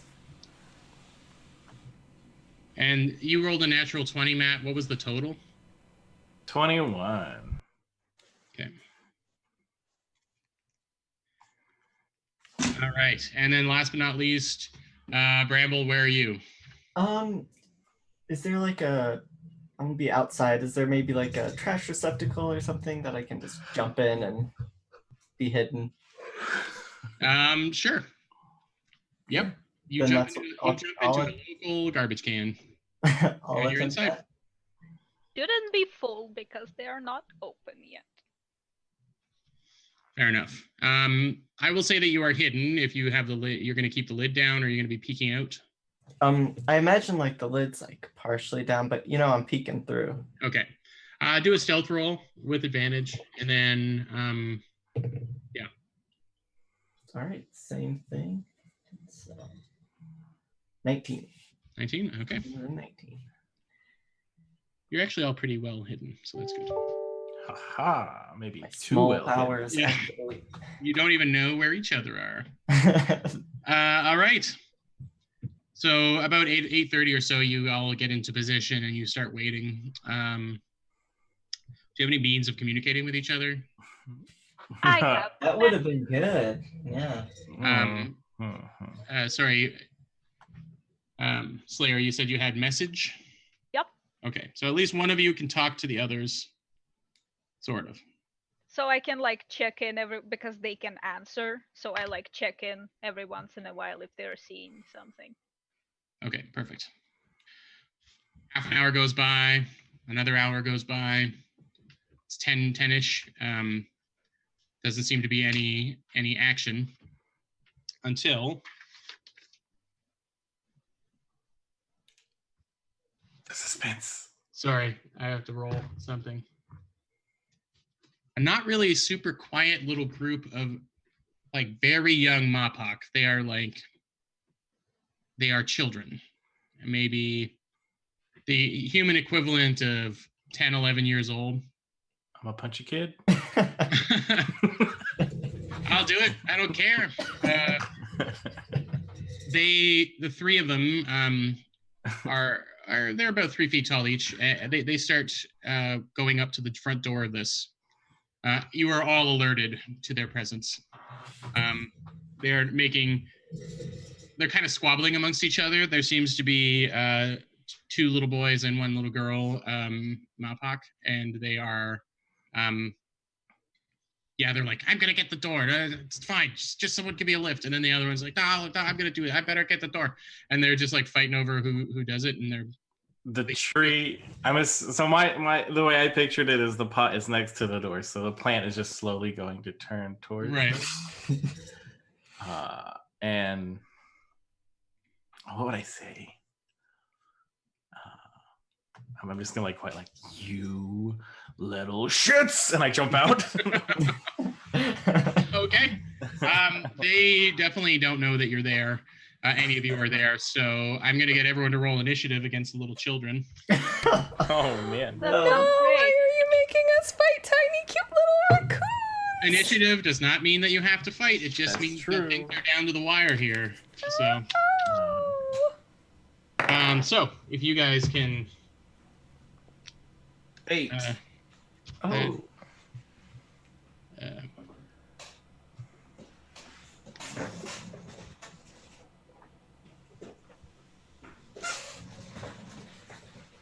Sorry, Clive, you got an 8? That's great. Mine is also very good. I got an 8 as well. Oh, wow. Double that, and that's what I got. 16. All right, a 16 for Myrtle. I rolled a 10 minus 1. 9. 9. A 9 for Fallow. And Bramble, you got the 8. Okay. And I just got to roll for Ben.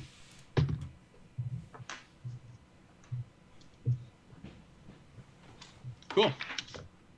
All right. Top of the round is Myrtle. You definitely, the thing that kind of alerts you all to the presence of them is that they're, well, I guess the first thing you hear before Clive calls them a bunch of little shits is them like fighting over the thieves' tools and spilling them all over the ground. So there's like this clattering of little metal noises out front, and like you could hear the hushed kind of squabbling just as Clive's squeaky voice? I can't imagine it's super booming.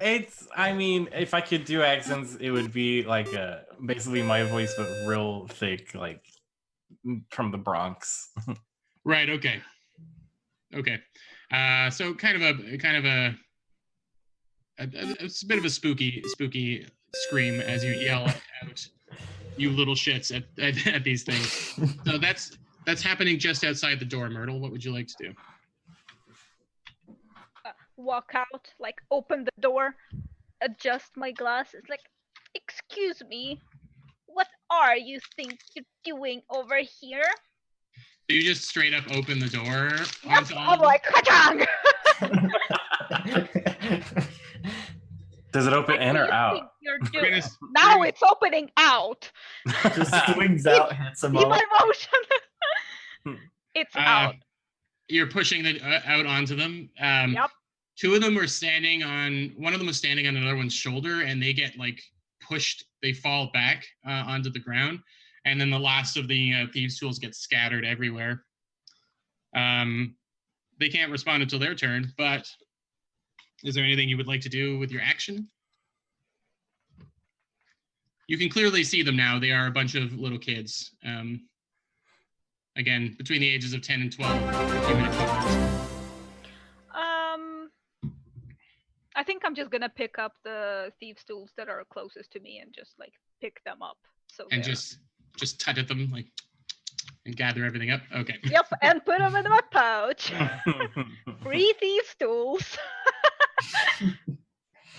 Okay. And it's Then just we'll like say that's your point clean at them with my stick, and that's it. It's like, Ben comes to the door now, and he's looking over top of you, and he has a big forge hammer in one hand, and he Oh says, no. "Where are they? Where are these miscreants?" And he looks down, and he sees like this little bundle of 3 little raccoon babies just rolling around on their backs, and he says, "Okay," and he just puts the hammer down on the ground. He's gonna hold his action to grab one if they try and run. So that brings us to Fallow. Fallow, you've been hiding just a little ways from this, and yeah, they are 3 young Mapak children. They're in pretty nice clothing. They're not like urchins or anything like that. They seem to be, and at a glance, being a person who knows communities and families and stuff, you would know that they look like they might be siblings. Oh no! Why you do this? So it's going to be real tough for you to murder them, but I think No. So far we've gotten 2 threats, and then Ben just like put down his hammer and like was like, nope, right? Well, he's more than double their size. So the hammer is like just going to cave their head in if he even tries to use it. So he has dropped it down on a... Yeah, I think I'm well, going... I mean, I didn't threaten them. I just tried to like spook them, so they like, I'm not gonna kill children. Yeah. They're spooked. Like, spook them. I was reading another community cleric ability. Literally the community watch, but I think I'll hang on and not do that. I think I'm just gonna walk up and be like, oh no. You weren't here to do a theft, were you? Okay. Their turn is about to come up, or is coming up soon, so you just walk up to the nearest one that's flopped on their back. There are 2 boys and a girl. I don't know which one you want to approach. Yeah, I think I kind of like approach between them and sort of like the front door so that they kind of and just looking down at them, and they're so cute and little, and I'm like, I think it says the pronghorn server are like 7 feet tall. So just like looking down and like, oh, you're not here to do a bad, right? You wouldn't do that. Like Dear Mom is just like scolding / like waiting to see. Do you want to do anything with your action, hold it, or anything like that? Yeah, I guess I'll hold an action to... Gosh, what are even... I'll hold the... Do I have to say specifically what spell if I'm holding a spell? Yes, and if it is a spell that uses a slot, you're going to use that. You're going to lose the slot regardless. So you may want to hold a cantrip if you're going to do. Yeah, I was literally looking at the cantrips. Toll of the Dead. Well, at the point where I'm holding a cantrip, I might as well. I don't even flip a know. Fire bolts. No, I'm literally just Sacred looking at. flame. No, stop trying to make me hurt the babies. Yeah, pull down the fires of hell on them. Spare the dying. No, I'm not gonna do a mean on the babies. Oh, you're not. Gosh, dang it!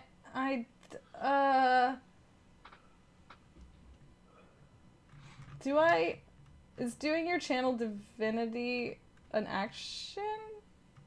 Yeah, I'm not gonna do that right now. No, I'm waiting to block See them what if they. happens. See Yeah, what I'm happens. waiting to see what happens. I'm not doing any possible bad things to the babes. Okay. So you do nothing on your turn. That's fine. Yep. So we come. I walked over and I scolded them, and that's it. We come to Clive. I am gonna jump out of my pot, and then Okay. I'm going to pick up the pot, and I'm gonna run around to whichever way like they might start to run and cut them off. And I'm Alright. going to try to intimidate them and be like, "You better start talking." Okay. So you're using an in mid battle ability that the Scofflaw has. I'm using my, what's it called? It's got a fun name. Intimidating Banter. I'm adept at integrating insults and barbs into my fighting style. As long as I'm in combat, I can use either strength or dexterity to make charisma checks. So I'm going to use strength to intimidate. Perfect. So it's +6 because I'm proficient. God, it's a 9. That's a 9. Okay. Yeah, Well, it's only a 9. they're definitely at disadvantage on their wisdom check here. Yeah, they rolled a 1. Yeah. So they're all. And but I kind of actually- like turn the pot as though I'm going to capture one of them. Okay. So you've dumped out the plant into the street as well? Yes. I will clean that up maybe. Yeah, one of them, like big eyes, stares as like as they're like rolling around and trying to stand up, like turns around to see you and just goes. Gives me life. Which brings so sorry. Are you holding an action there? I was looking up a rule. Yeah, like I'm gonna, if they try to run, I'm gonna like grapple and Grapple them toss into the pot. Perfect. So that brings us to Pokemon. the Black Mask Gang. All three of them get up to their feet. The one that you were standing over, Jess, Fallow. It seems to be the tougher amongst them, and she looks right at you and says, "Yeah, we were gonna do a steal. Just watch us. We'll be back." And then they're all gonna disengage and run 15 feet away because they have to use half their movement to stand up. So they're like a few steps away from you, starting to run. Yeah. Mom, what are you gonna do? That brings us to Bramble. All right. They're all grounded. So Background. I am going to. They're all just running away collectively. Yeah, 3 I small was children. able to grab them. No, there were some held actions, right? So Matt, you get a chance to try and grapple one. Oh, okay. I thought disengagement. You didn't get a top. Oh, but it's- that's right. Yeah. Yeah. But that's not opportunity attack. No. Yeah, no, that's different. Yeah. You're holding your action to try and grab onto one. So Cool. Yeah, so you can make a grapple attempt against our little bandit boys. This is what a full-grown one looks like. This is the art from. Oh. So they're smaller than Imagine that a guy? baby. I'm gonna murder it on accident. Yeah, just No. imagine the Drop a cutest pot baby on you've its ever head. met. Grapple is contested athletics, right? Yes, and they Or get to I- use their Dex. they can or use their athletics. dex to avoid if they want. Sweet. Okay. So that's a natural 19 plus 6, 25. Yep, without too much of an issue, you slam the pot down on one of them. the one that you intimidated, who seems to be moving a little slower. You slam it down on top, and you've trapped one of the little babies. Just the littlest of children. I don't care. They're thieves. Okay. So, did anyone else have a held action to try and grab them? No. And they talk to dear What Mom didn't rudely. Ben Oh yeah, Ben did. Yeah. He's gonna try and grab.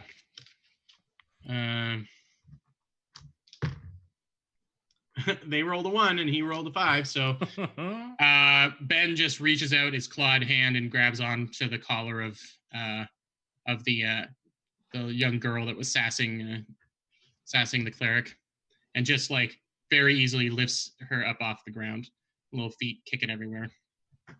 I just imagine her continue to run. Yeah, and she's And like then realizing that she swinging her cannot. fist now and like. It's like, Yeah. Okay, so now we are actually at Bramble's turn. What would you like to do? Okay. How far away is the person? 15 feet from 15 feet away from much where they everybody? were, yeah, not very far. Okay. I'll just run up and see if I can grab the last one. Okay.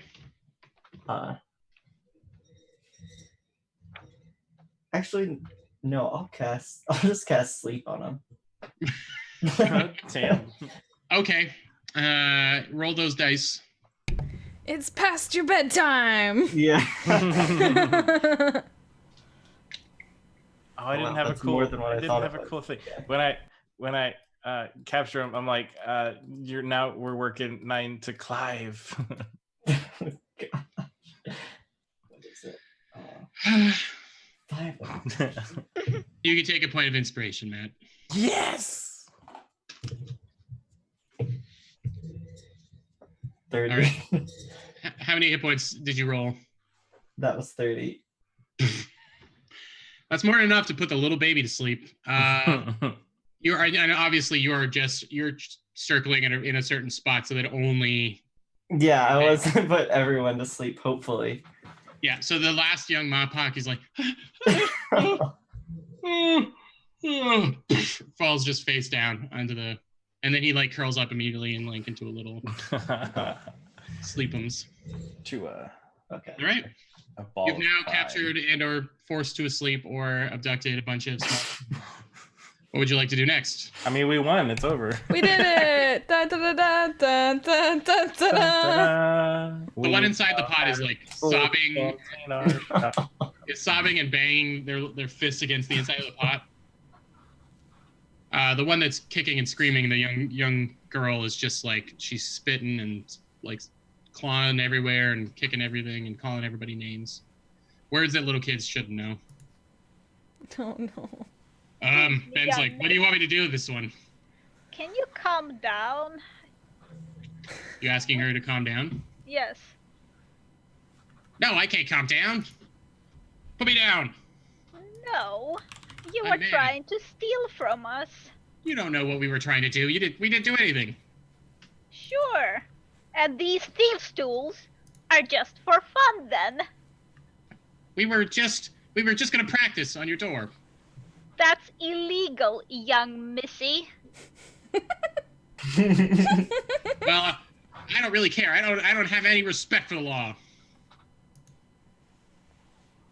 That's I- okay. We'll deal with you different way. No law needs to be involved here, dearest. Immediately upon you saying that, she starts to yell, "Perch guard! Perch guard! Perch guard!" at the top of her lungs. Yes, please call for them. We did talk to them earlier about you breaking into our shop, so you're just making everything easier for us. Ben, still holding up this young Mapak, is like, I'm not sure I'm comfortable with what we're doing right now. Can we put her down somewhere that do we have another pot or? Hang on. I think everyone just needs to calm down. And I cast calm emotions. Okay. I don't want to be calm. I fight it.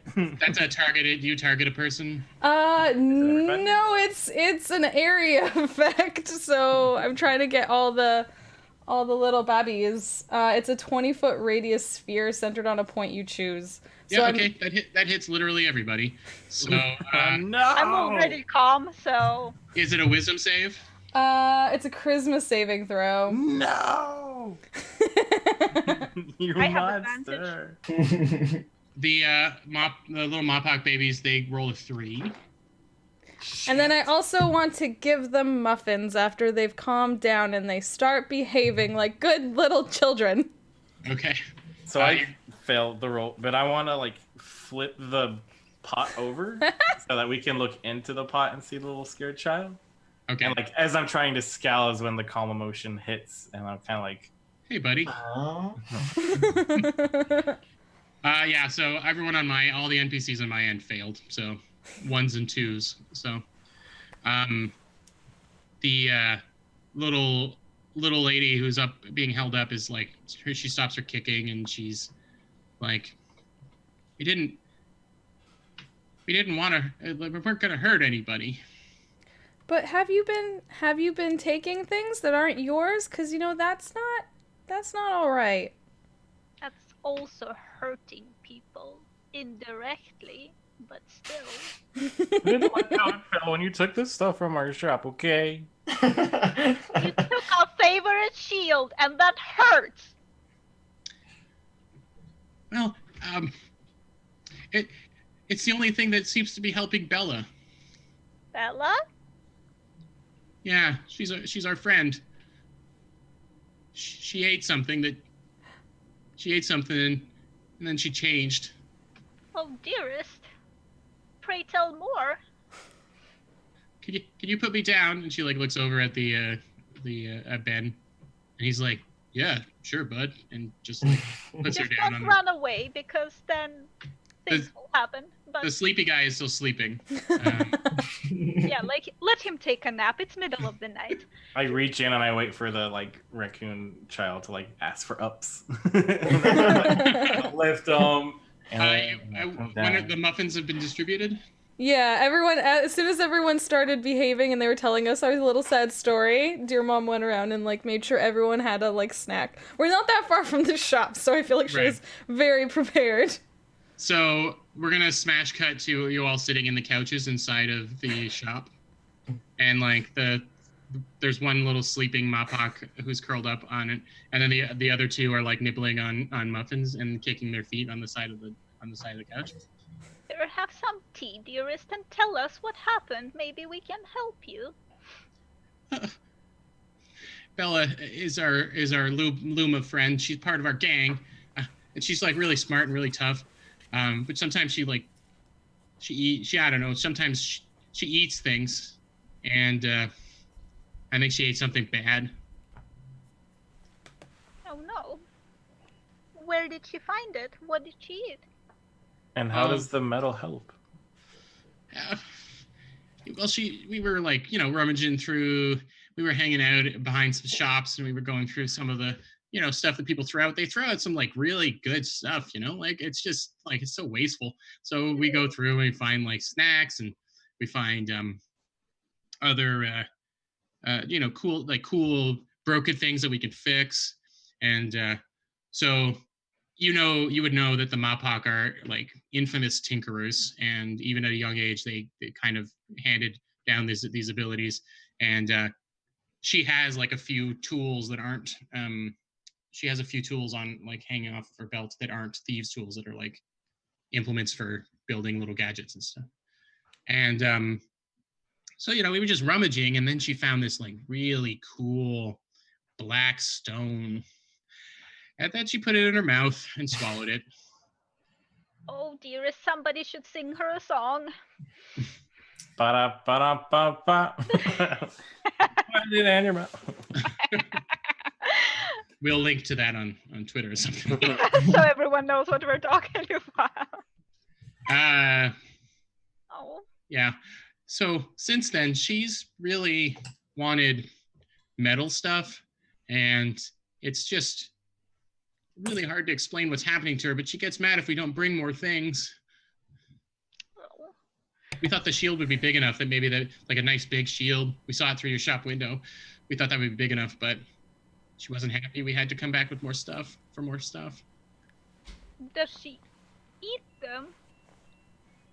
No, she kind of wears everything. Where? It kind of like sticks to her. Oh. That doesn't sound great, but it does sound better than her eating a whole shield. Does this Especially our shield. spark anything? Have I heard of this in my readings and whatnot? Sure, if you want to give me an Arcana check. Sure. He ate a magnet. He found a magnet in the trash and now everything's So, a thing you would know, great. I think you would know both about Mawpox and Luma is that they are, because they are based on raccoons and pigeons, we wanted to make sure that their ability to eat trash was represented. And so they've got poison immunities and that kind of stuff, or resistances, but also when they eat something gross, they can determine if it was poisoned afterwards and they'll survive it, but they won't suffer any damage from it. And so they can eat things that other people can't, and it's not uncommon for especially young curious Luma to get stuff lodged inside of them, rocks and whatnot. What did you get on that roll there, Bramble? I rolled a total of an 11, so. If you can't think of a specific spell that might do this or a curse, but if they ate some form of raw, rare metal, highly magnetic, could be it. Could be the work of earth elementals, some kind of elemental magic that attracts things to it. You have heard of a shield of missile attraction, which is like a shield designed to have arrows, it's a cursed shield that will make arrows come towards that person when they're holding it. So you know that kind of enchantment is out there.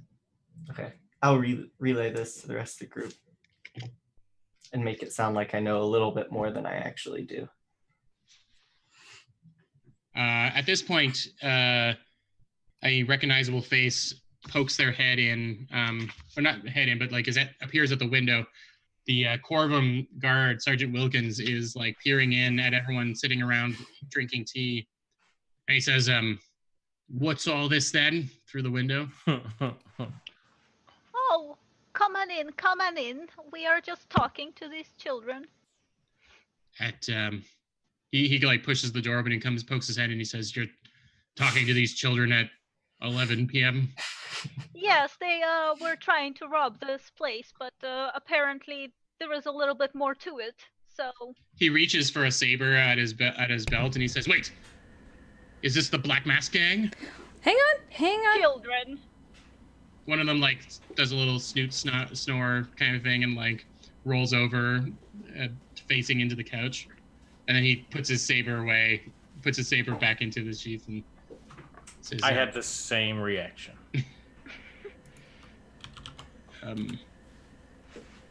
Why are they drinking tea and eating muffins? We need to be bringing them to Perch. He's whispering now. He's not trying to scare them. Well, there is a bit more to it apparently. They were bringing all this stuff for their friend that's somehow affected because she ate something. It's weird. Can I talk to one of you for a minute, just over here? He gestures at I guess Myrtle, and just kind of asks you to come over out of earshot. Muffin? He grabs one on the way and tosses it in and Cookie Monster's all of it. Nope. And he kind of just leans down to you, Myrtle, and says, "These are children. Mm-hmm. Don't you think that perhaps they're feeding you a line, pulling your leg, yanking your chain?" Well, we did scare them quite a lot first, and I'm a very good judge of character. Thank you very much. You don't survive until my age without being it, so no, I don't think so. So, their friend ate something and now needs them to steal stuff for them? Well, I don't think they need them to steal it. It's just that they're children, so they don't know a better way. I see. We were just gonna go and see that friend if you wanna join as the official of the law. I think that that's probably for the best.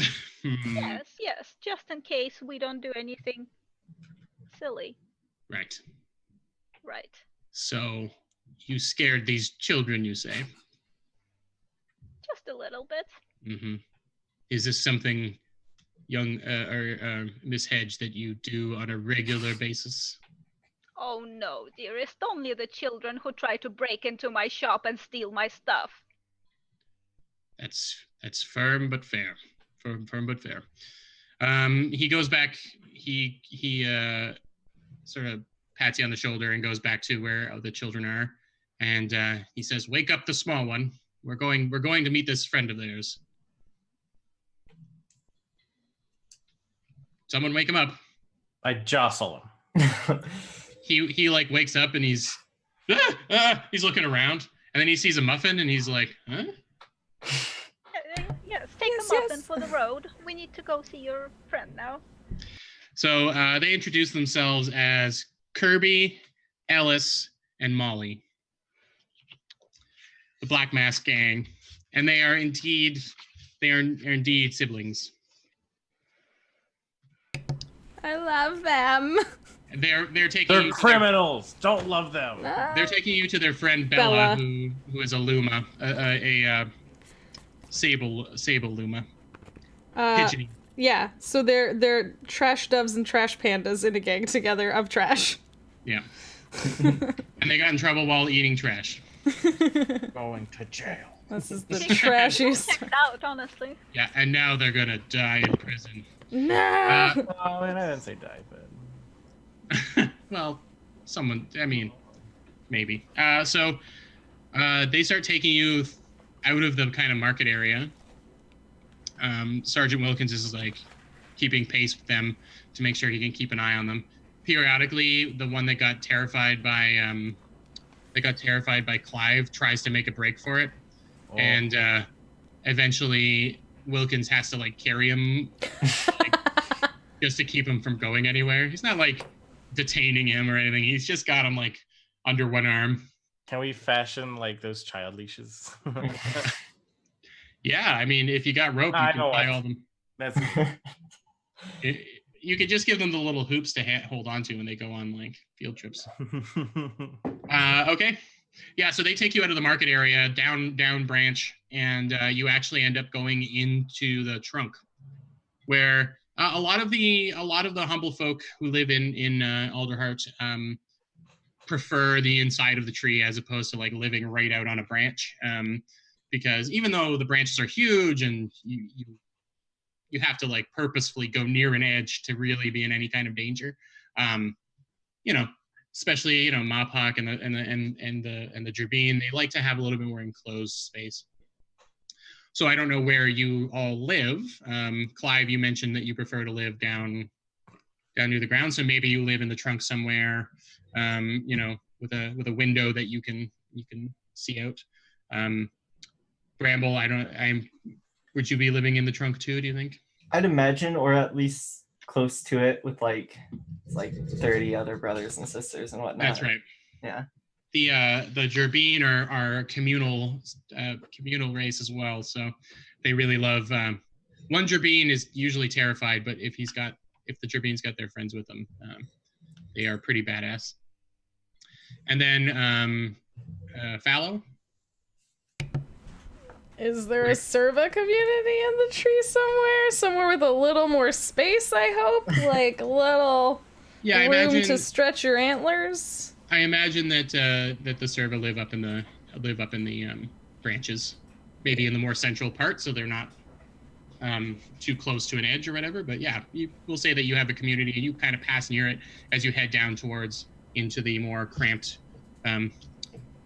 area inside of the trunk. They lead you to a pretty decent looking home. It's not like a ramshackle building or anything like that, but it has the equivalent of a cellar entrance, and they bring you down. Well, they open the door and kind of gesture, and they're like, "She's down there." I proceed. You don't want to come with us? Well, I mean, we don't have anything to give her, so she's gonna be real mad. Well, it would be nice if you could introduce us so she won't be startled like you all were. So Sergeant Wilkins is holding Kirby, and Molly kind of tugs at his like garment, and he just instinctively like reaches down and picks her up too. So he's now holding both like this. He's kind of looking back and forth, and I says, I guess we could just do it this way. I guess I will have to put you down if I need to reach for my saber. Is there? I could pick up the third one if there's another yeah, Ellis one is that looking wants. a little left out. He's a little chubbier. Come, baby. Okay, we should try and make sure we're not too loud. Normally, she wants us to make a lot of noise so that she knows we're coming with cool metal stuff, and I think that we're coming empty-handed. This isn't going to be good. Well, we have stuff. Okay. She'll probably try and take it from you. We'll see about that. So we will get everyone to do stealth rolls if you are all okay with trying to get down there sneakily. Oh gosh. Stealth is Nope. definitely not my best. Advantage. I can nervously hum and offer some bardic inspiration. Oh, if you want to do that, that would be. Yeah. I already rolled. I got an 11. So I'm just humming. Don't put it in your mouth. Unless, yes. I love that you guys all know this song because of me. It makes me so happy. It is a Canadian classic, okay? All right, what did everyone get on their stealth rolls? I got an 18. Okay. 11. 11. I got a 7 minus 1, which is a 6. Alright, you're gonna get +5 to that. So 11. Join the 11 club. Yay! And Sergeant Wilkins had disadvantage because he's carrying these two kids, but he did all right. He got a 13. Okay, so you make your way down into this basement. It's obviously a storage cellar of some kind. Lots of big barrels that seem to be holding. It has a bit of a root cellar smell. There's vegetables and stuff being stored down here. It's definitely reminiscent of a home, like someone lived here. But in the corner, there is a pile of junk. A big pile of metal equipment and weapons and armor, and sort of sitting right near the top is the shield. I need it. I'm going for the shield. Okay. So you just go right up to it and grab it? Yeah. Oh no! I Naruto run to the shield. Give me a strength roll. Yeah! I'm good at that. I think. 12 plus 3, 15. All right. There's a bit of resistance. A little bit of resistance. Like when cutlery goes through the wash and then it gets a little magnetized and they kind of stick together and you can kind of feel it's a little bit like that, and you pull back and there's a couple of pieces of metal and a metal cup and stuff stuck to the back of the shield that you shake and it clatters to the ground. Now I need you to make a strength saving throw. No. And I'm like, I've got it. That's better. 19 plus 6, so 25. So the pile starts to shift, and you see that there is the shield that you took was covering up. It's covering up a few more layers of metal, but there is just the glint of those gray Luma feathers underneath as the thing starts to shift and stand up to be considerably taller than you. It has the loose frame of a bird, like a kind of a generic bird shape with long flat, like all the metal and bits are all forming into long flat shapes that resemble wings, and forks and knives and weaponry all form the legs and the little claws at the bottom, and it turns around, and the two kind of cups that make its beak move, and they lean right into you, Clive, and they say, "That's mine." It's really not, though. And I think this is a good time to take our second break. Yep. So Skarmory. that's right. So we're gonna do a little giveaway, as I mentioned at the beginning. Decameni, where I work, has offered up a few of these animated spell card prototypes. We would love to give Humblewood stuff, but again, we don't have anything yet. But you will get a set of these. You need to say a word into the chat. I guess that's how it's working. Yeah, we went with shop. Yeah. SHOPPE. Shoppy. Yeah. So hang on 1 old-timey second. shoppy. While I start the giveaway. Hold on, let me type it so people know what to type. Yeah, SHOPPE. Shoppy. Okay, so over the break, say that into the chat. Try and say it only once, or you'll get disqualified. Yeah, and so there's some cool animated spell cards. We'll get your information afterwards. We'll do our draw during the break, and then we'll send some out to you in the mail. So thanks for watching so far, and we're gonna take a quick little 10-minute break, and then I'm gonna smash a little burb. No. Me. I'm the little bird. Susie, You're the little bird. Oh no, it me.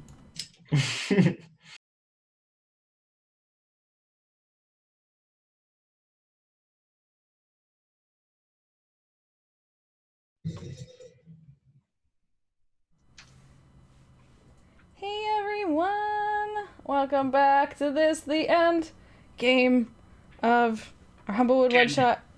Humblewood end game. Dun dun dun! It's gonna get dusted now. So do we want to give everyone another little chance to type shop into the chat? Yep, for anyone that hasn't entered the giveaway yet, you want to put shop into the chat. Shoppy, SHOPPE. Put that into the chat and you're entered in for a chance to win the awesome animated spell card prototype cards. Pretty cool beans. Get in there, enter in that draw. Thanks everyone who's here and hanging out.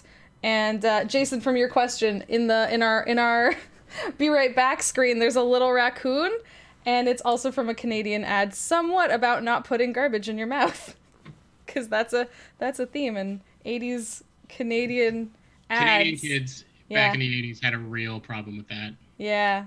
Just stuffing stuff in their mouths. Yep. We're curious, you know? We have our priorities up here in Canada. Exactly. How long do we want to give them? I don't know. How long if everyone's good, if everyone that wants to enter has entered, we can do the draw now. Awesome. Okay.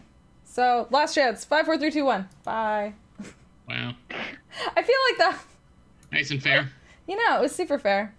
Yeah, of course. I don't know how long it would take everyone to respond, so we're rolling it. And Scott, useless rogue in the chat, you've won. Yay!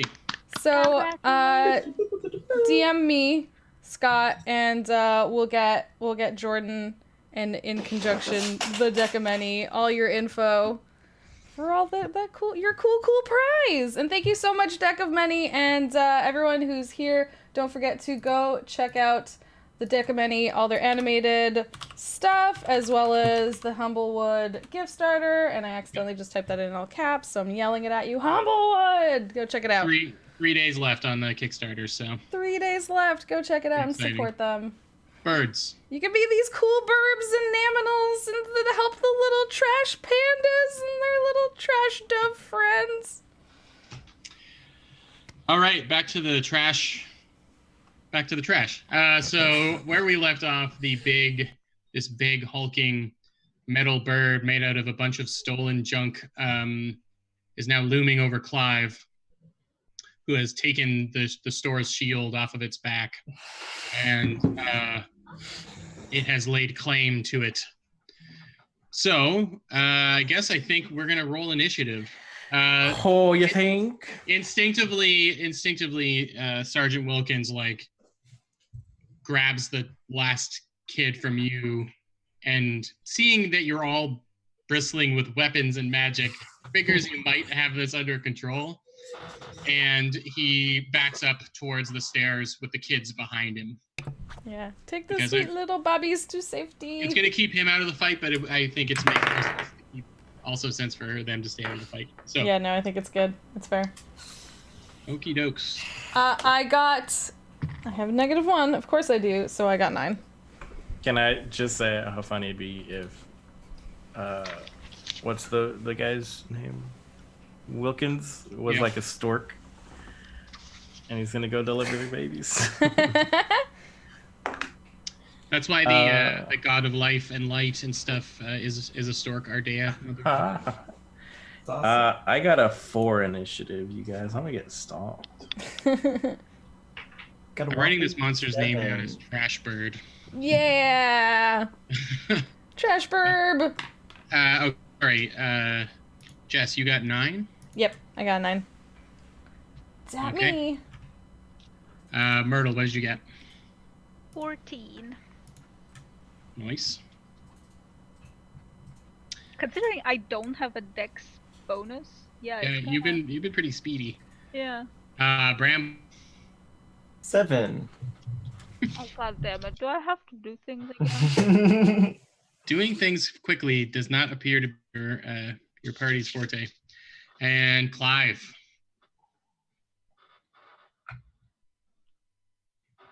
I think it was a 7. Clive, did you get a 7? Oh, sorry. I got a 4. 4. It's even worse. Sorry. Yeah. Cool. Despite me munching on like the rest of our breakfast, late dinner, and whatever, I am apparently high up in the initiative. You guys are 6th level, right? That's 4?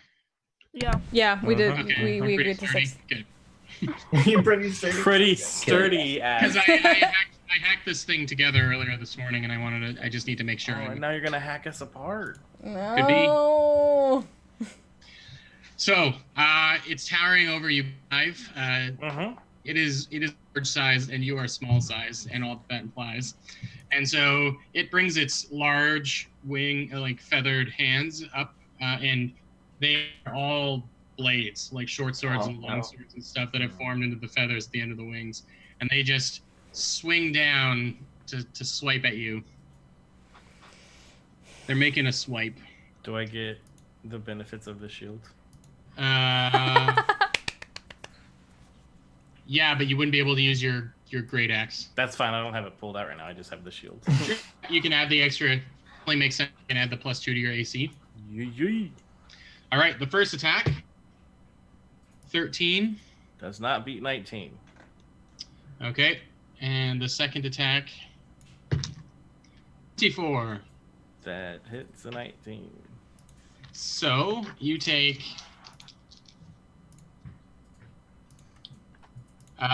You take 11 of slashing damage. That's a number. And 5 points of lightning damage. What now? As you get, you realize there's cooling energy that seems to be holding all of the bits together, and a little bit of it jumps off of the end of the wing and hurts you. All right, that is Trashbird's turn. Myrtle. Last little Myrtle. Yes. Well. Are you knitting over there? That's awesome. It looks like you're knitting. No, I'm setting my clicker ring for a correct amount of hit points. Oh. Well, I'm gonna like, excuse me, dearie, and I'm like just gonna push away Clive, and I'm gonna like make my way to the bird, and then I'm gonna try and cast remove curse on it. Okay. Just to see if it works. Let me look up Strong remove curse. first move. Yeah, that shuts down the whole end boss battle. And we win! We did it! Let me look it up. Let me just see the conditions and how I can... At your touch, all curses affecting one creature or object end. Oh, no. Okay. So I will say that you target something on the edge of the like a piece of metal or something on the end of it. I will need. It's kind of moving around. I'll need you to make an attack roll with your spell casting modifier. Absolutely. Let me find a die. That would be +9. So 18 + 9, I believe, would be good enough. It's more than good enough, and so you reach out and you touch maybe like one of the like metal pieces of armor that have assembled its chest, and yeah, the remove curse does make that one piece of armor like disconnect and fall to the floor, but it reveals like more junk metal underneath.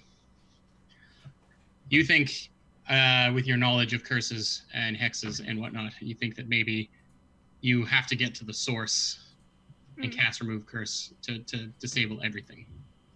To the bird itself, then. Yes. Okay. Little what's her face on the inside. Bella.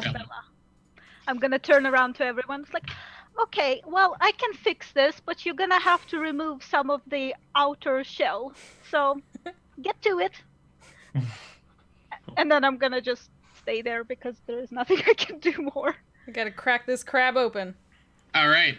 After your turn, sorry, Myrtle, are you done? Yes.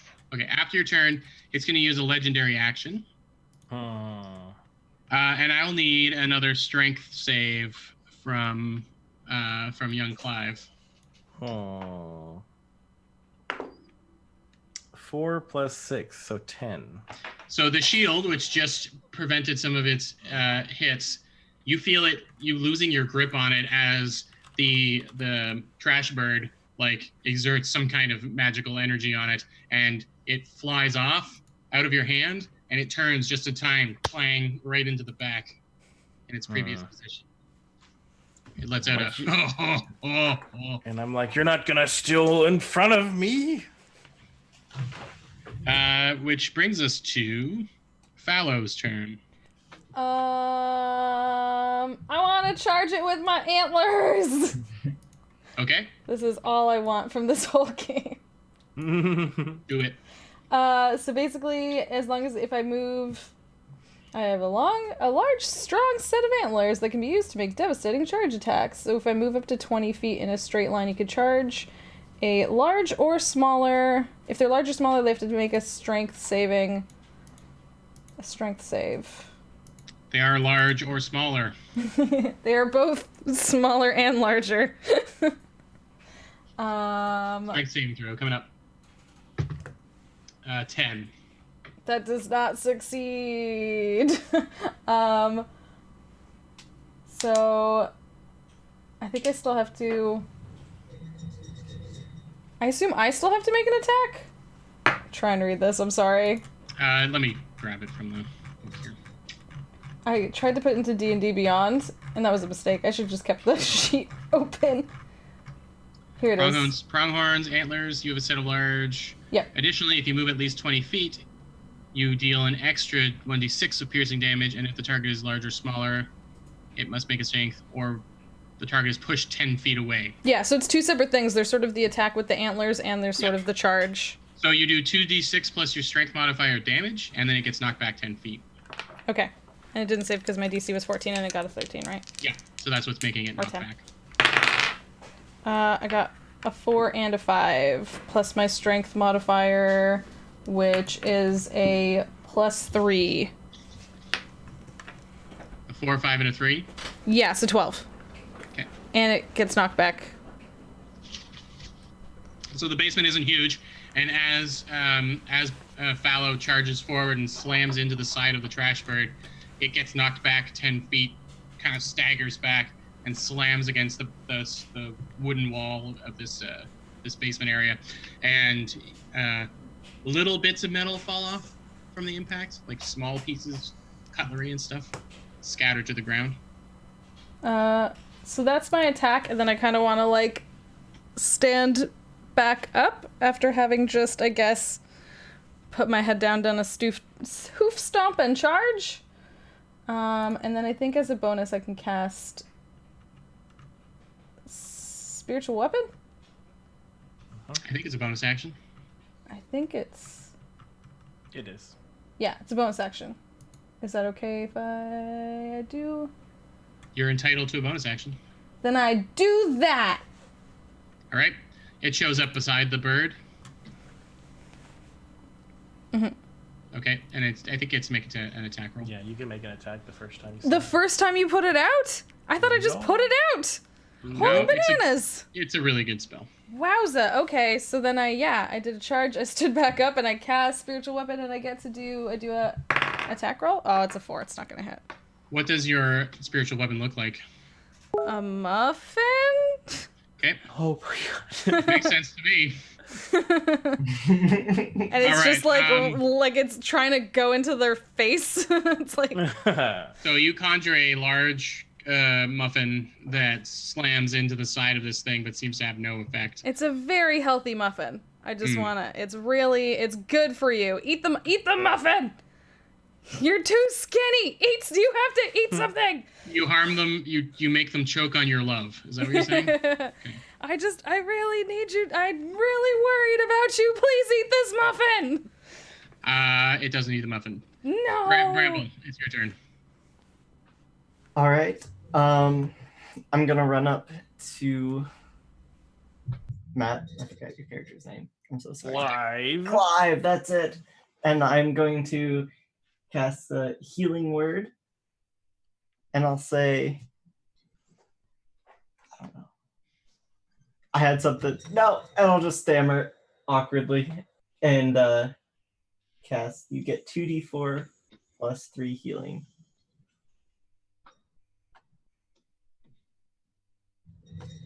Wasn't that hurt? I mean, I took 16 points. It's only 16 points. Oh, do you roll or do I roll? I think you roll. Do I? Well, I can roll for you. You're the one casting this spell. Okay. And that's a bonus action too, right? So Yeah. So that's 8 plus 3. That's 11 points. Yeah. Jeez. And because of a feature I have as being a bard of the road, I can use a little traveler trick called Bind the Wound. And so you're going to get an extra 1d8 for that. Let's see. So 18 total. I'm at full health. all right. So yeah, there's a little extra tricks that you have picked up on the road that allow you to heal your friends better, and you patch them up real good, so good in fact that it's like you've never been hurt. That is still have your action left. Bramble, you've used up your reaction to use the. Oh, so I still have my action? I think so, because the healing word is bonus. So. Sweet. Well, can I use my action to try to just pull a piece of this armor off? Sure, that'll be a strength check, please. Awesome. I get advantage because my buddy's right beside me, because I take heart as a little gerbine. And I got an 18. Okay. Yeah, you managed to. What do you grab to? Huh? What do you grab onto? I imagine I can only grab like Basically up something to on its knee, maybe. Yeah. Sure. Yeah, you grab onto one of its kneecaps, which is formed out of a metal dinner plate, and you just pull it right off, revealing like the weird web of like smaller metal objects that form the leg. Yeah. And what do you do with it? You chuck it away, kind of thing? Yeah, I'll just throw it as far as I can away from me. Perfect. That brings us to Clive. Can I catch the plate that he just took off before it goes too far and use it as an improvised weapon to like break across the Sure. little pigeons? Sure, Because we'll say we're all using feet, so I'm gonna use all my feet. So we'll say that as you're about to throw it, Bramble, Clive grabs it and immediately just tries to bash this thing over the head with it. Yeah, so I'm a brutal brawler, and I have proficiency with improvised weapons. I can treat them as though they have the finesse quality, and whenever I hit with one, so first I'm gonna try to hit. So it's strength beast. 6 plus 6 is 12. Unfortunately, because it's made out of metal, it is got a pretty decent armor class, and that is not enough to. You hit it obviously, but it doesn't get through. Right. Well, extra attack because I'm over level 5. That's right. Hit it again. 8 plus 6, 14. It's still too. I'm mad. I just throw it, and then I start going for my great axe. But my turn's over. Okay. All right. That was Clive's turn. Back up to the trash bird. On its turn, I guess it's feet away from everybody except for now Clive and Bramble. Okay. Oh yeah, I like ran up the 10 feet that it had got moved back, I guess. It reaches, one hand reaches up over top, it kind of just ignoring the two small creatures at its feet, and a blast of electrical lightning magic shoots out towards Fallow. It's a 15. Oh dear. Tell me more. A 15 doesn't hit you, eh? A 15 does not hit me. No. And then it clenches into a fist and blasts another one at you. Well, I guess you don't like my 23. muffins. 23 definitely hits. And you take 6 plus 2, 8 points. Oh, are you wearing metal armor? I am wearing metal armor. Oh, in this case, they got advantage on both rolls. So let me see the second one. The second one did hit 19. Yep. The first one actually did hit. So Yep. you take 8 points of lightning damage from the first one, and then I'll just see if I get a natural 20 on it. I don't. So you get 5, another 9. So it's a total of 17 points of lightning damage as the energy. It seems to flow up, and like everything, all the metal on this creature rattles as it summons the energy to this, and it just blasts you a couple of. Okay. So, sorry. That brings us to. Sorry, you cut out a little bit. That was 19? 18. 18. Okay, thank you.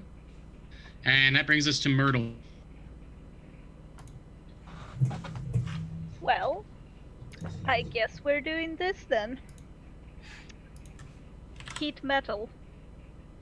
Okay. And try to get out of that, you fucker! Damn. There's a gasp from all the children behind you. Okay, so heat metal You'll be is a fine, don't worry. heat metal saving throw. Let's see. Blah blah blah. Constitution saving throw. Okay. But it cannot drop the object because it's wearing the That, object. right. So a 14. Nope. So 2d8 fire damage. And since it cannot drop the object, it has disadvantage on attack rolls and ability checks until the start of my next turn. Ooh. So you're welcome.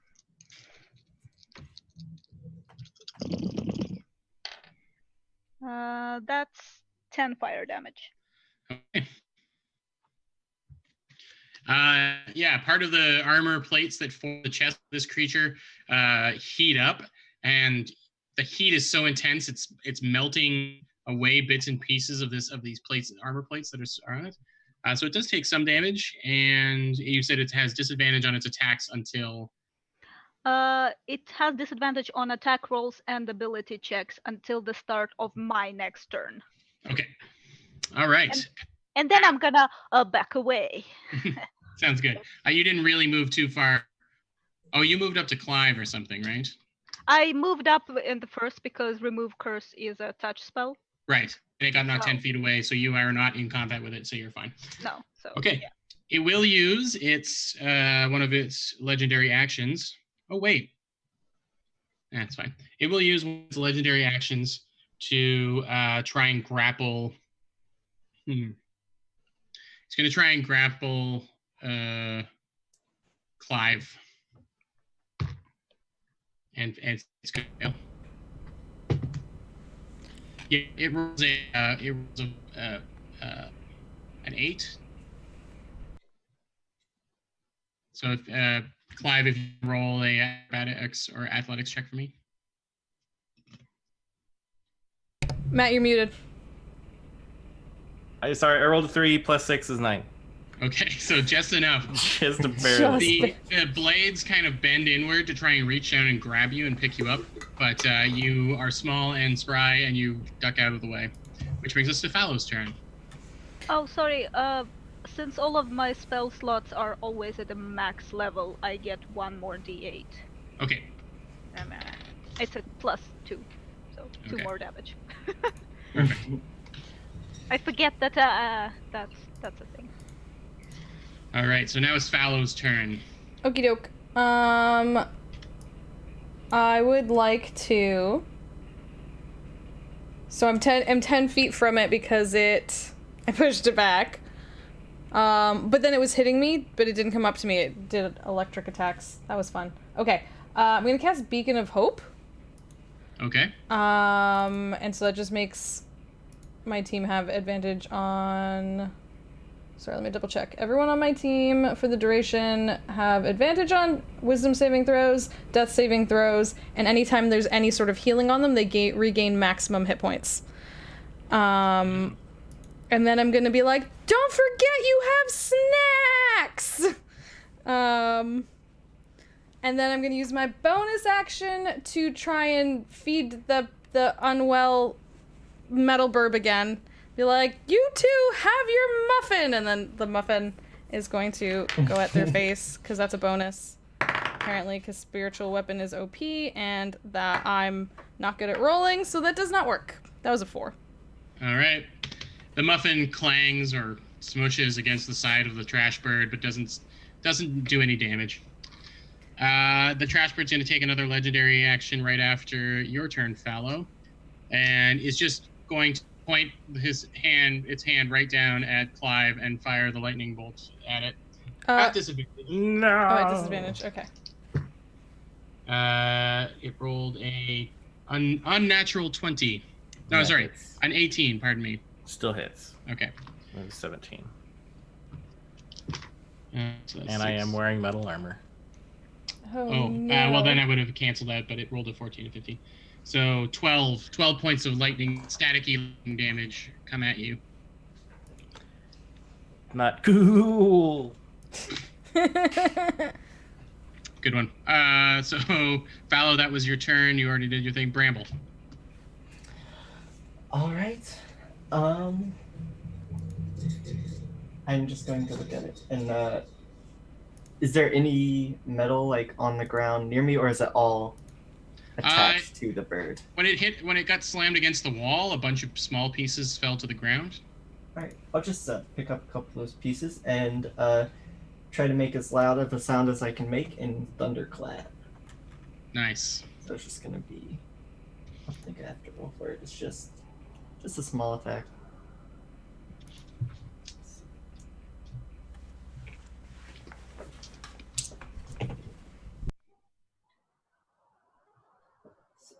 That's only 6 damage. Well, it's still some damage. And everyone I think has to make a con save.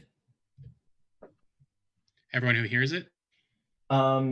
Yeah, I create. So maybe that wasn't the best. I create a burst of thunder sound that can be heard up to 100 feet away. All right. Trash bird rolls a natural 20. So Hey. everyone else, you need to make a Oh, Constitution. we all have. Oh, but 14, 15. No. Saving throw, I give +7. So 18. You're good. Anything above 14. 19 plus 3, so it's fine. 9.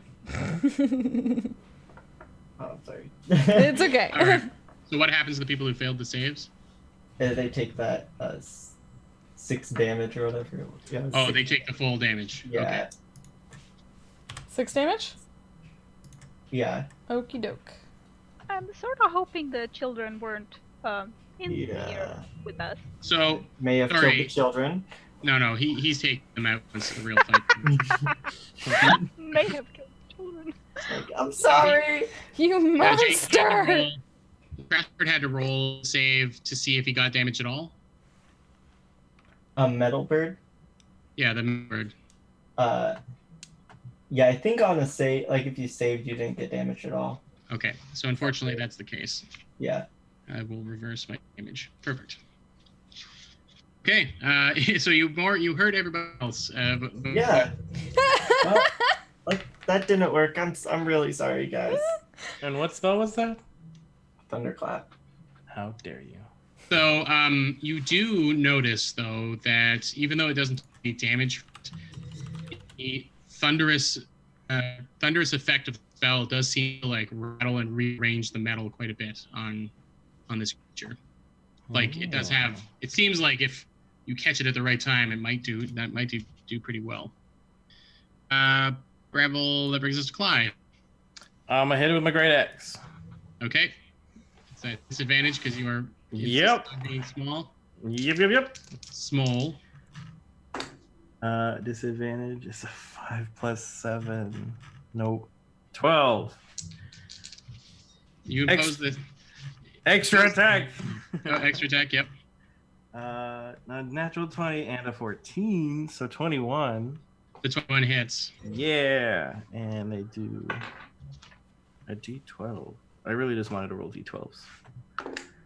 They are good dice. 9 plus 4, 13 damage. Nice. Action surge, I'm gonna do it again. Oh, First hit is 3 plus 7, 10 does not hit. Take a hit, 3 plus 7, 10 still doesn't hit. so you're the one hit that does contact. It like shatters a bunch of the metal and junk off of it. You do clear. You're small. It's kind of down around its waist or like lower part of its body, but you do clear off quite a bit of junk. Gets knocked all over the place. Yeah. It just looks like I did more than I actually did. Yeah. I mean, like, I threw some flourishes in there.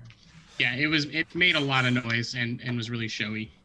But you only hit once out of 4 times. Shh, we don't have to talk about it. That's my turn. All right, it's Trashbird's turn. I guess we need to. I know he's Trashbird. So he is going to. He's just going to use his turn trying to grapple you again. Leave me alone. Still at disadvantage. But he rolled a 17 and a 16, so a 19 is what you need to beat. 4 plus no. Okay, so finally it reaches down and scoops you up. And it's looking. You're wearing chainmail? Yeah. Okay. Cool. It's holding you up right in front of it. Yeah. That's its turn. Assimilate me. Myrtle. I'm just saying, I wish I weren't a warlock or had more than 2 spell slots because I do have shatter, but whatever. Eldritch Blast. Okay. So you have 2 separate beams, I think, at 6th level? It's Okay. 2 separate beams. Plus 9. It's 21. That hits. Okay, and then it's 2d10. I have Agonizing Blast. Do I just add plus 5? It's my charisma modifier to To the damage. Yeah. the damage. Yeah. But you actually have to roll separately for both blasts, and they each do 1d10. Yeah, Okay, so the first one hit. Roll for the other one so we can. Okay. Yeah. So 8 plus 5 would be 13. That one misses, unfortunately. No. That's the damage on the one that hit. Oh. 13 damage. Force Okay, damage. perfect. 16 plus 9 would hit, I'm assuming. Yes. And that one I rolled a 7 plus 5. So 12 damage. Plus, Nice. I get to do heat metal again because it's a bonus action concentration spell. Does it have to do a save of some kind? Nope. Can't do a save if you're wearing the thing. Okay. Sorry. Do I get hurt? It depends no, on it's which on it. part of it gets. It's on its chest. Okay. That would be 13 fire damage. Okay. Jesus. I got you, Booze. I'm gonna stay over here though. Yeah, please. So it doesn't have disadvantage anymore, though. No, it goes away. Okay. I think if I'm reading this correctly, it only like once It the happens turn. the first time. Yeah. All right, heat metal. I should have thought of that one. All right. That brings us to its first legendary action, I think. And I will need a strength saving throw from you, Clive, at disadvantage.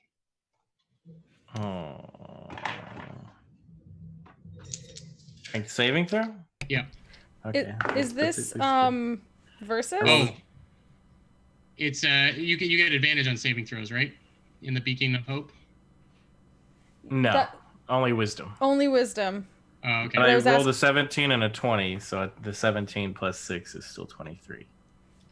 No, it's a saving throw. He has to beat a number. You got a 23? Yes. Okay. So you feel like it pulling you towards its chest, and you can feel your chainmail kind of lift off of your body, but you struggle enough to keep it from getting too close. But you feel like if he brings it in too close, you're gonna stick right to his chest. It's gonna be like a baby Bjorn situation. I don't want that. I feel belittled, and one of my bonds is I hate anyone who belittles me. Well, he just happens to be embiggened. Fallow. I would like to attempt one of my other cleric of the community channel abilities, which is Community Watch. So, you may grant yourself and any ally that you can see within 30 feet a d6 that they can roll once each round, and they can add it to skill checks, saving throws, attacks, and damage rolls.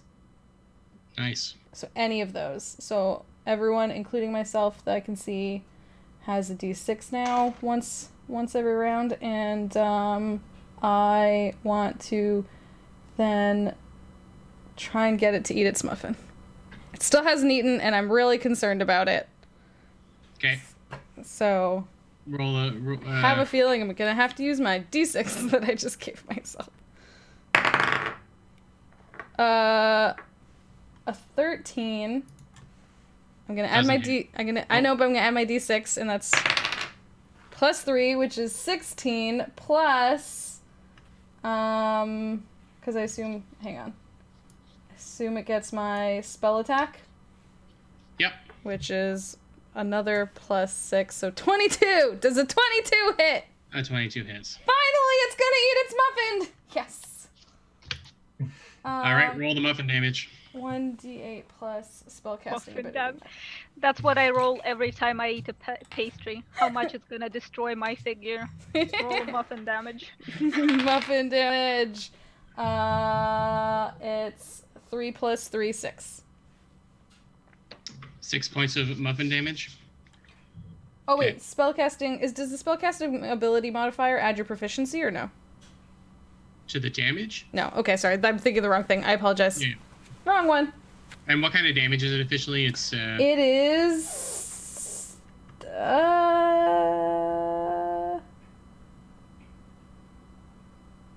sorry, I don't. I think it's force. I think it's force damage. Okay. Yeah, it must All right. be. 6 more points of damage to this trash bird. And she's also going to be like, Clive, please eat your snacks. I'm fine. Okay. It's not though. Yeah, it's in real trouble. Bramble. All right, I will. Bonus action, healing word, Clive. I was fine. I'll help you. So then that's Oh, max you healing punk. then. Yay. And then I will also try to use my action to see if I can pull you out of its grip. Sure. I don't know if that'll work. Yeah, okay. You're going to try and jump up and pull him down? Yeah, definitely like by his ankles. Okay. Give me an athletics counter grapple. Is he incapacitated? When you're grappled? I don't think so. If so, that's fine. I don't think he is. Alright. My speed is 0. Then can I take heart and use advantage on that? Yeah, sure. Cool. Not great. You have that D6 from. Oh, I do. Oh, it's only a 19 total. That's what it rolled. So that's more than enough to, well, that's just enough to jump up, grab onto Clive's ankles, and just pull with all. Now he's back down on the floor. I'm going to say that, well, give me an acrobatics check, Clive. I'm good at these two. +4, 19 + 4, 23. All right, yeah. You land on your feet, right down on the ground. 3-point landing, superhero landing. Yes, you did a good job, and I'm proud of you. Okay, anything else, Purple? You use bonus action, you use your action to rescue your friend. And to Clive. I get hit it. If we're already back to me. You attempt to hit it. You attempt to hit it. I'm going to hit it. What do I have that could make it better? I already used action, sir. Looks like you have the D6 to every one of these, so. Mm-hmm. Oh, once each round. Once each round. Once around, yeah. How long does it last? Number of rounds equal to the wisdom modifier. Okay, so 3 rounds. Alright, I'm gonna do it again, I guess. Damn it, 5. Rolled a 5, not gonna hit. 11 + 7, 18. Thanks. Yeah! Rolled a 6 + 4, 10 slashing. Excellent. And I think that's all I have. Yeah. All right. At the top round, I'm going to say you actually are you've knocked enough from all of your impacts and fights and blasts. You've knocked a fair amount of junk off this thing. And you can kind of see where they're inside, kind of like arms crossed over like this. Sitting and nesting inside of it is this little Luma kid that doesn't seem to be awake. You can see like little bits of her in there, kind of like trapped inside a metal, like a cage of trash inside. But you actually are now, if you're not careful with your attacks, you're injuring her. Which brings it to Trashbird's turn. Trashbird has lost his grip on reality and is going to double wing slash. He's going to do a wing slash one against. No, you know what? He's going to go after. He's going to fire a couple of lightning blasts across the room at Miss Heat Metal. Oh, damn it. Oh wow, it finally noticed me. A 21 hits you, I think. No, that wouldn't hit me. Okay, well, No, they hit not at you all. anyway. 6. So 8 points of lightning damage from the first one. Uh-huh. And then an unnatural 20, which is, oh dear, 14 points of lightning damage for that second. Sorry, Granny. I'm good. I'm a hardy warlock, Mm-hmm. and somebody's gonna pay for this. 5 The gold. poor little burb inside the. Oh, don't worry, the burb will be fine. Save tiny trash burb. We'll see. All right. That brings us to. It's your time to do revenge. Okay, so I'm gonna use my rod to, like, my action to get the spell slot back. Mhm. And then, oh, look, my bonus action of heating metal. It's still there. Eat it, fucker!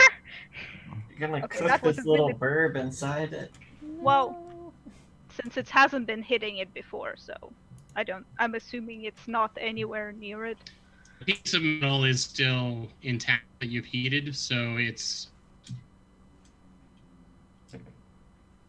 Oh, did we lose him? Oh no, did we lose Jordan? He's frozen on my Jordan, end. come back! We win! You can blame it all We on defeated the Dungeon Abernathy. Master. Jordan, no. We won, Well, guys. Jordan. It's we did it. We saved the tiny trash burb. Burb all with good. us. I Okay, guess well, I'm here with us. Haha. on my next turn, I can probably get to it and try and remove curse again. Yeah, if we can yeah, because you said it's like mostly visible now. Mm-hmm. So if we can do a protect on you. Great, now we all look funky in the thing. Oh wow. We're all yes. split personalities. That's very interesting. Are you trying to do it? Hi guys! I don't see it yet. I guess my stream's on a delay. How's everyone doing? So how are you? How's it going down here? Oh, there we go. I'm up here. Can you see? Yeah. Yeah. High It's like five. the Jay. Brady Bunch. Oh my god, several High five me, people.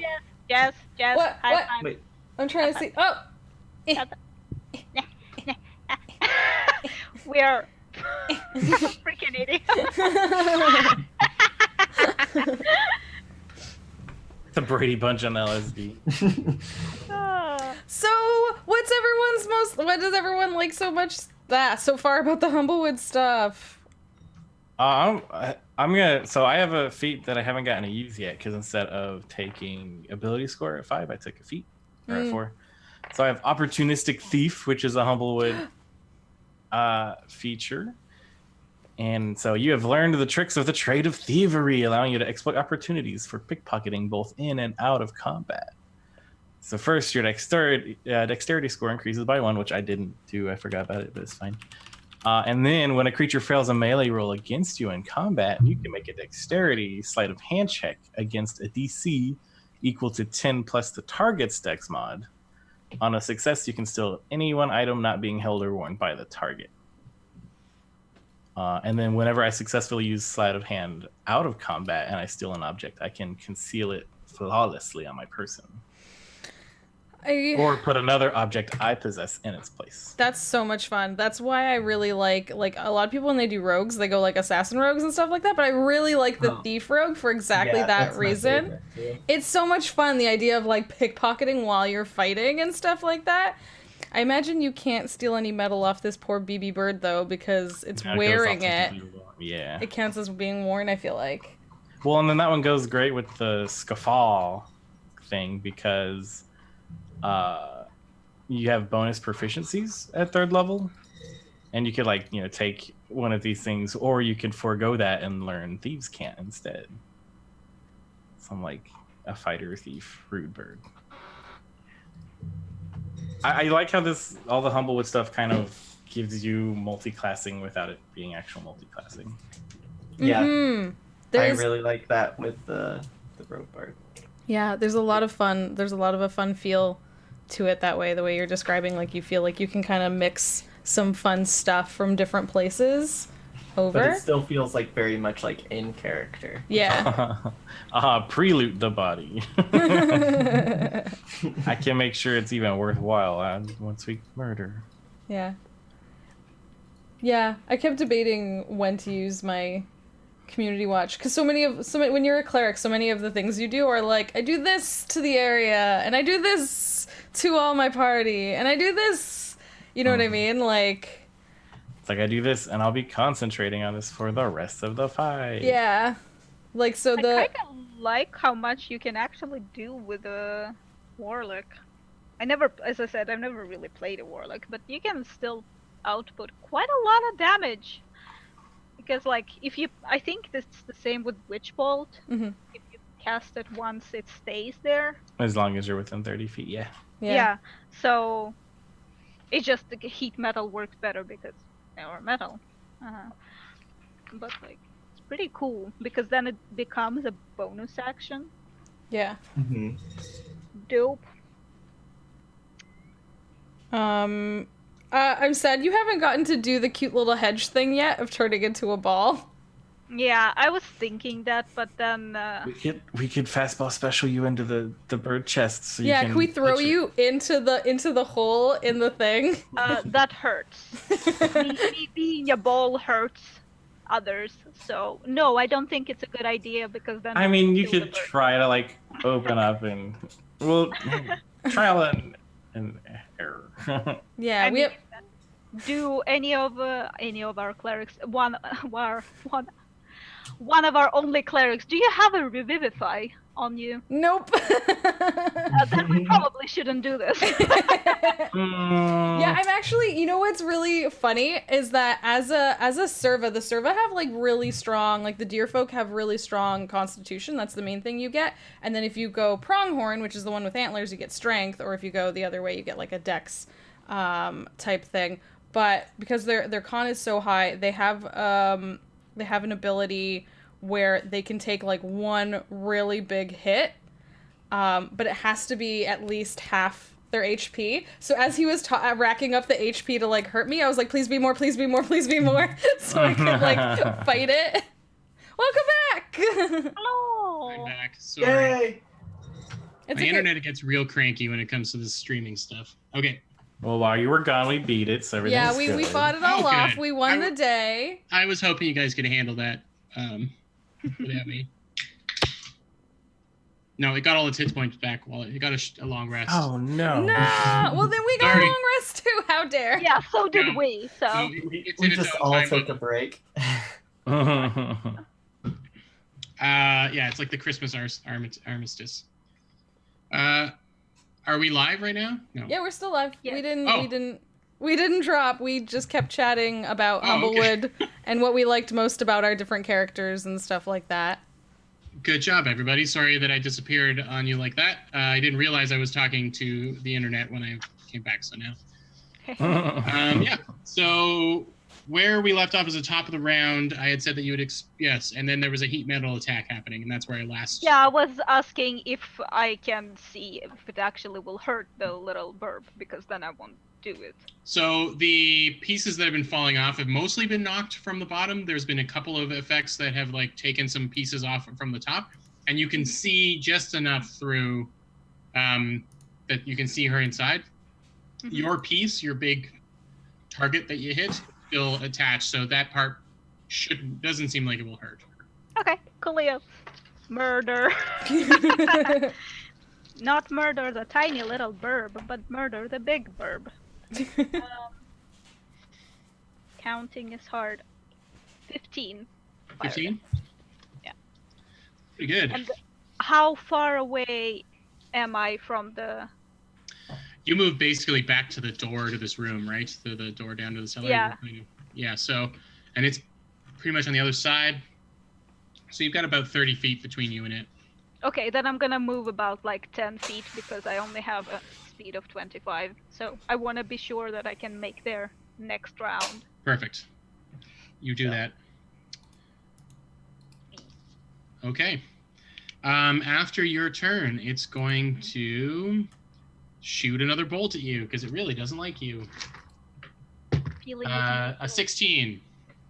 It hits me, yes. Okay, so you take 12 more points. 12 more points of lightning damage. Sounds good. And that brings us to Fallow. Concentration check. Oh yeah, is heat metal Oh. concentration? Yes. Let's see. It's it's 13, so it's yeah. You're fine. You're good. Okay. Fallow. Okay.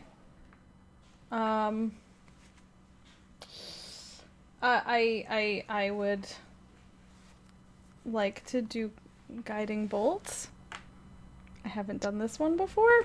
Okay. So I think That's an attack roll, right? yeah, and so I think I can aim specifically at like not the baby bird because I think guiding bolt is you can aim specifically where you want. So not baby bird, only big Mecha bird. mecha Okay. bird.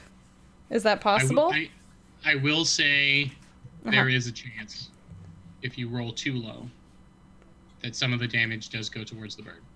You do have a D6, so Yeah. Yeah. hopefully I'm not making it really likely, but there is a lot of exposed areas where things could get through. You're saying if I roll a nat one, basically I'm hurting the baby bird. Oh, a nat 1, that bird is dead. Why you do this? Do it. Do it. Do I not want to do this now? Why you do such a mean? just do it. Okay. We'll be fine. We can get a new burb. No, Fine. I don't want to hurt the baby. Well, if you don't want to hurt I'll people, do a you should heal. have brought Revivify. Yeah, well, I didn't think we were gonna do a murder, okay? We will always do a murder. Play like you have no egrets. Oh no. He's been sitting on that one since before we went live, Yeah. folks. So just let him have it. Oh, don't forget, you still have inspiration, eh? Oh, I do? Oh, Matt I does. do. Oh, Matt does, okay. So it's 8 plus 6 is 14. And then I guess I'll roll my d6, because that doesn't auto-hit, right? I would know the... You don't get to know the results. I don't get to know, so I'm rolling, and that's a 15. Does a 15 hit where I want? So it's obvious that you are hesitant Rude. about how you are trying to, because you don't want to hurt this small child. I don't want to hurt baby burb. And you line up the perfect shot, but then pull it at the last minute, and the guiding bolt blasts the back wall behind it and scorches it with holy fire. You missed by like 1. No. I Okay. wove it into the story. Good job. It makes me feel so much better. I mean, that was a bit of ostrich. Oh. Do you have that webpage up right now? Yep. Okay, Fallow. Is that illegal? Oh my god. I'll stop crowing about it. I still have a bonus action, my spiritual weapon. Okay. So I do Give it a swing. Pardon? Give it a swing. Give it a... That's a 17! Plus Plus 6 is 20... whatever. 17 hits. 17 hits. It's the cleric recommended treatment. You're fired. Oh man, I love how he's not amused. That's a 6 plus 3, that's a 9. 9 damage. 9 points of damage. 9 points of damage. Cool. It looks like it's starting to rattle apart a bit. It looks like it's just starting to rattle apart right now. Well, it's looking like a lot of pieces have fallen off now, and you are attacking from a little higher up as well, so you're knocking more of the ribcage area away, and you're seeing more and more of the little bird trapped inside. So does it look like a metal mech, and then there's like a little sleeping burb in the chest? Yeah, it's not like it's got like controls or anything, but there's definitely a small enclosure that seemed to have formed around her to protect her or to keep her inside.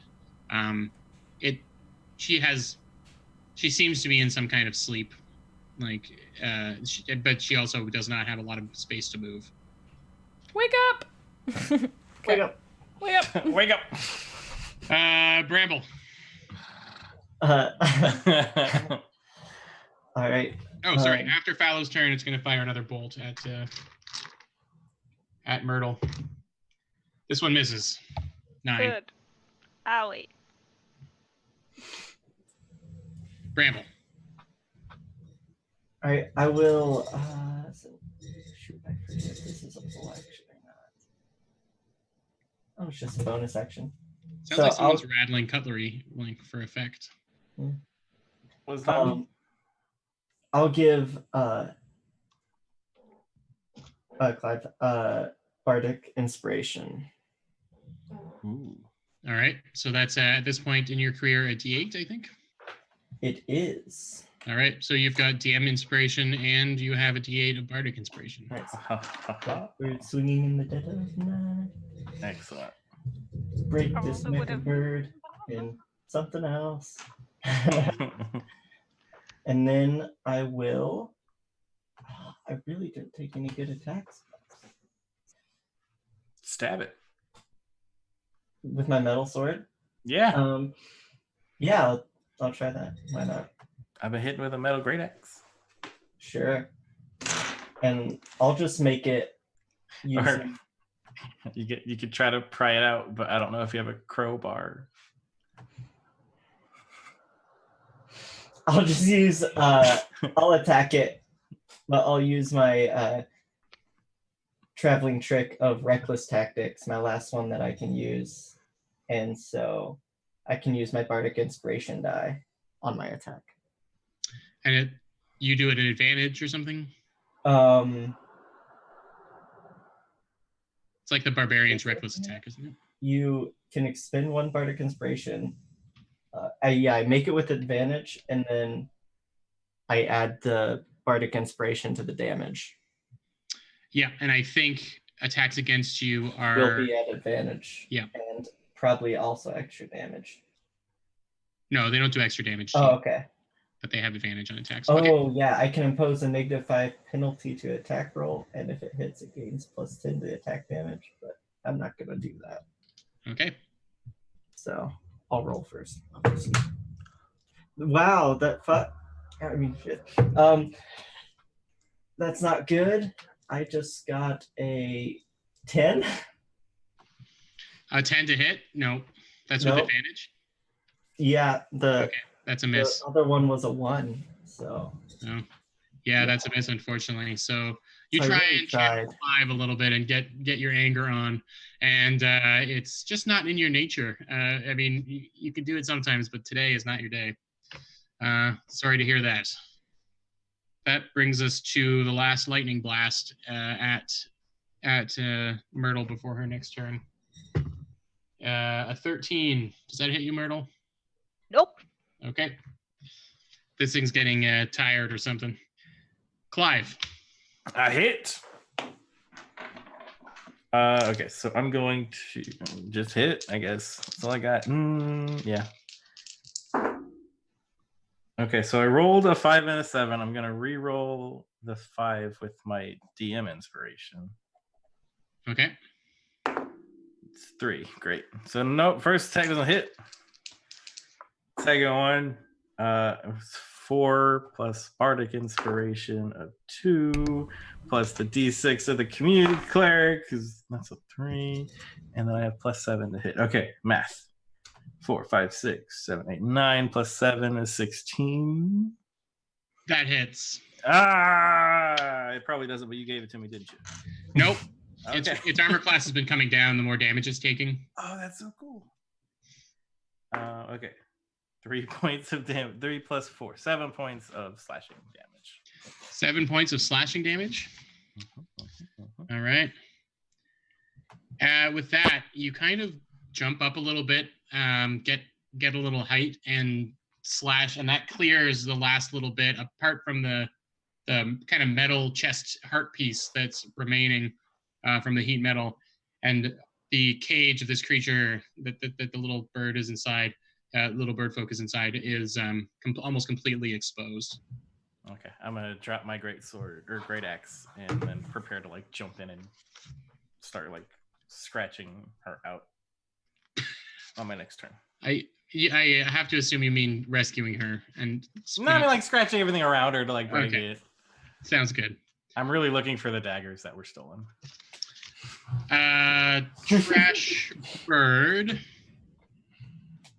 is going to brings up both of its hands. It sees Myrtle coming towards it. It knows the threat, and it fires 2 more lightning blasts at you. I might die. A Yep. 16 and a 19. Do they hit? Yep. Okay. The arms of the angel. So 12 for the first one, lightning damage. Oh wait, I wanted to. Too late. I was muted.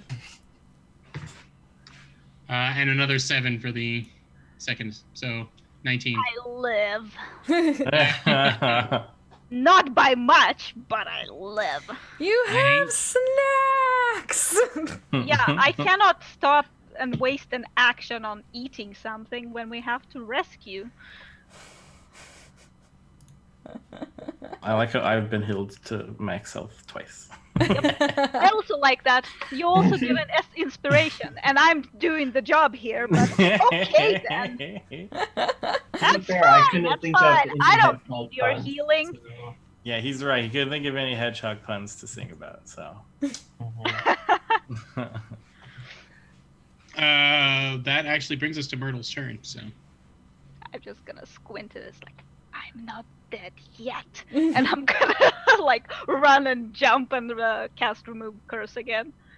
okay, we'll need an acrobatics roll from you to get up to where the cage is. At least I have a d6. Because acrobatics is not great. And the 6, where's my 6? Now I will say that you do have a couple of allies that are nearby. You could shout out. Off my head. Yeah, you could hold the action to you could move and jump and spend your turn doing that, and I give you an advantage, and then you would hold. Problem is, if I hold my turn, I know the bird will fire at me again, and then Oh. I'm dead. Okay, that's fair. Because I don't have a lot of health left. So give me an athletics, or give me an athletics or acrobatics, whatever you're better at. Athletics I'm actually better at, because I'm Okay. proficient in that. So, plus 3 plus 4, 14? Yeah, this thing's pretty big, and it's basically made out of rungs. So you are grabbing up. This is the most movement you have seen Myrtle make in a long time. She kind of jumps a little bit off of Clive and grabs onto the lower part of the cage, pulls yourself up, and you are reaching through to touch and cast remove curse. Yes. Okay, that's not a roll or anything. I guess it just happens. Yep. As you touch it, you see a brief glimpse of a it's like it zooms inside to this strange black gem, and inside of it is like a lightning storm crackling, and you hear a wail of a cry out from inside as the electricity kind of flickers out. The whole rest of the creature falls to pieces and scatters the metal everywhere into a pile, and the young Luma girl, she falls down onto the pile, and then immediately kind of snaps to and starts going, huh, huh, huh, huh, and then this black orb falls out of her, like gets spewed out of her gullet and bounces down the metal pile and rolls a little bit. Oh, I'm just gonna grab it while it's like rolling so nobody eats it again and put it in my pouch. It's slimy as hell. It's okay. It's Okay. fine. She looks over and says, "What happened?" Oh, dearest, you ate something you shouldn't. It happens. Pull out my flute. Don't put it in your mouth. I'm just gonna take out the little snack fellow made, and I'm like, but you can eat this and you'll feel better. You'll be good now. She like opens the Lunchable very eagerly, and you can see that she regains a little bit of stamina and energy, and says, "You know, my parents sing me that song every night before I go to bed." Still didn't learn a thing. You know, it's like a song of the Luma people, and I think I've really learned my lesson. Did I hurt anybody? And she's like looking around, realizing what's happened. You could have hurt somebody, and you would have gotten away with it if it weren't for your metal-looting kids. Me is like almost dead. Is like, no, dearest, it was all. How long have you been holding on to that? How long have we played this game? Matt, I really like that one. I didn't want to make sure that it didn't go by unnoticed. Yeah. Oh my Those god, metal looting kids. Yeah. that was amazing. I want to go home. And she like climbs up onto Luma are small as well, so she's very tiny, the little kid Luma, and so she just like looks around for the closest person and just like climbs up. Well, I'm the closest, but I'm gonna lift her onto Fallow because Yeah. I'm a little bit hurt, so I'm just like gonna. You hear Sergeant Wilkins say, "Is everything all right down there?" Yes, we found our daggers. Yes, the children is. The shield is safe. The child is safe. The all stuff is fine. Grab all of our stuff now before we have to grab all of So it. I'll get everyone who's gathering through the loot to look for to give me a quick investigation rolls. Oh, To find your stuff. Is that? I'm making sure that the BB is eating. I have got a 3. I am not looking I got very a 16. well. I rolled a 3. It's an 8. Okay, you you managed to find all of your stuff because you recognize it very easily, and obviously Bramble, you spot quite a bit. But Bramble, you also notice a lot of the dishware and stuff, the metal dishes and things, all have the stamp of Bird Bath and Beyond on them. your mortal enemies. So what are you doing with those? Bit of an ethical conundrum. If I look and I see it, I'm just gonna start bending them all. 5. Stop that immediately. I'm not doing it. Stop it. You had it coming. You bend like 8 or 9 pieces of cutlery and fold up a couple of metal plates before anyone can get to you. Like this old like power team, like Yeah. You're like in phone book ripping mode. Yeah. And I guess that's where our story will come to the end, as you bring you these small children who were just trying to help their friend who had eaten a evil artifact of some kind, which you would learn about later. But yeah, it's late at night, and Sergeant Wilkins thanks you for all of your help. And lo and behold, the strange black mask gang bandits are not heard from again in the streets of the market of Alderheart, because they were just little beebs. Poor little BBs, little trash-eating BBs. No. Why'd they do this? I got to do my pigeon. I'm glad you It's got very to good. do that. Yeah. I'm sorry to everyone who was watching at home who saw that. All right, we went over time, so I guess we should wrap up. But Yeah. I hope you guys had a good time. You get to go home, you get to run your shop, and you get to put the shield back to where it once was. We get all our stuff back, and possibly a little bit of not our stuff. Mm-hmm. I feel like. Go ahead. Anytime a rival comes over and starts like, if he sees something of his, I'm like, you squawking at me? Gotta throw that in there. You had to do it. I had to. Oh my gosh. Oh, this was awesome. I guess let's go around and do like a really quick what was your favorite moment, who you are, where we can find you. We'll go in the same order as we went before. Slayer. Hello, I am Slayer. You know where to find me if you want to. I loved playing the whole thing. I loved that the trash babies weren't like the evil ones. It was super great. I loved it. It's like a nice twist on the whole thing. All of the creatures in this world are like so cute and stuff. I don't know how people are gonna fight them, so we'll see. Yeah. Oh, we'll fight them if we need to. But yes, It was great. So thank you so much for letting me play with you. It was Thank you. amazing. Yay. And Abernathy. Hi, Matt. I'm Abernathy. Babernathy. I like being a little bird. I wish I was a little bit more rude in anybody's face. I like all of the abilities you get, like all the feats. I didn't get to use, the opportunistic thief. Wish I had. But yeah, no, it's a lot of fun. There's a lot of like flavor you can add to things. Like everybody has talons, and depending on how you build it, you could be like a brawler. And so if you hit with your talons, you can grapple things. So yeah, it's real fun, real neat. Can't wait to see everything. And where people can find you? I'm Matt _ Abernathy everywhere, except not everywhere because I have 0. What's the word? There's a word. Instagram. No, like consistency. That's the word. Oh. So you could try that, but you probably might not find me. Awesome.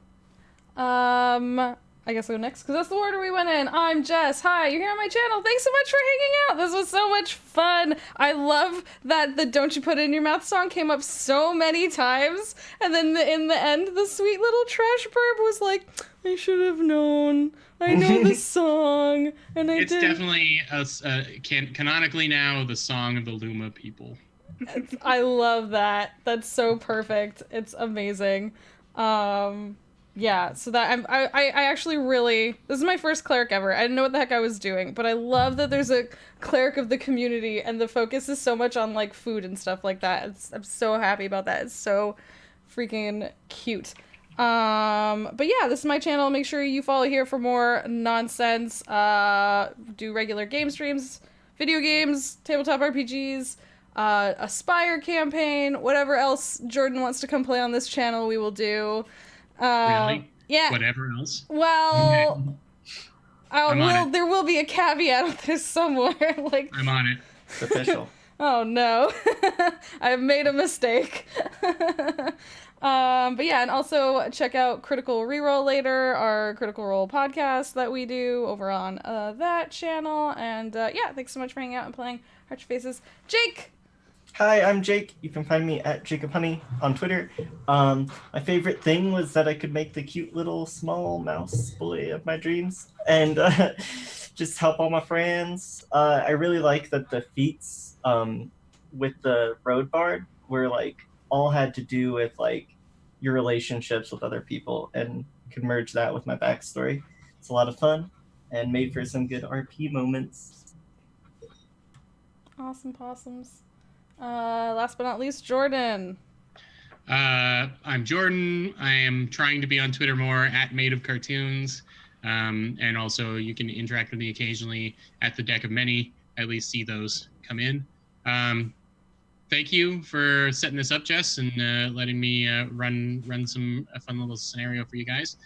We're really excited for Humblewood, and it seems like a lot of people are too. So, the Kickstarter has already been a success. Anything that happens for the next 3 days is just going to be icing on the cake. But I'm glad you guys got to try out the Scofflaw and the College of the Road Bard, because those were kind of invented over an afternoon with Chris, our writer, and it was a lot of fun coming up with. Basically, the Scofflaw is Bluto from Popeye. He is just like this big jerk. So, Matt, I hope you get to play again and try it out. Yeah. And the College of the Road Bard, yeah, we were really inspired by the idea of like these wandering minstrels who pick up little abilities from their friends. So all the abilities are all linked to a different other class of people that they might have met. So the healing is from the paladin, right? The battle wounds.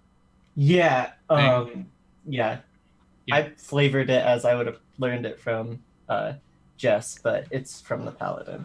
Yeah, so it's a neat way to I never even thought of that, but it's a neat way to tie into your party, because yeah, your party is teaching you these little tricks on things that you do. So anyway, thanks for letting me run it, Jess, and I look forward to completely taking over your channel, I guess, in the next few weeks, as promised. So. I mean, you can certainly try. She said the thing. Yes, thank you guys so much for playing. Thanks everyone who was hanging out. We will go raid Scrat, who's doing an extended charity stream right now, raising money for NPC Bree. And they're playing some fun RPGs right now. So go show them some love like you showed us. Heart your faces. Feel free to use whatever butts or hearts or hypes or whatever things you have. And y'all are all awesome. We will see you later. Bye! Bye. Bye. Bye. Bye. Bye. Bye. Bye. Bye. Bye. Bye. Tweet tweet.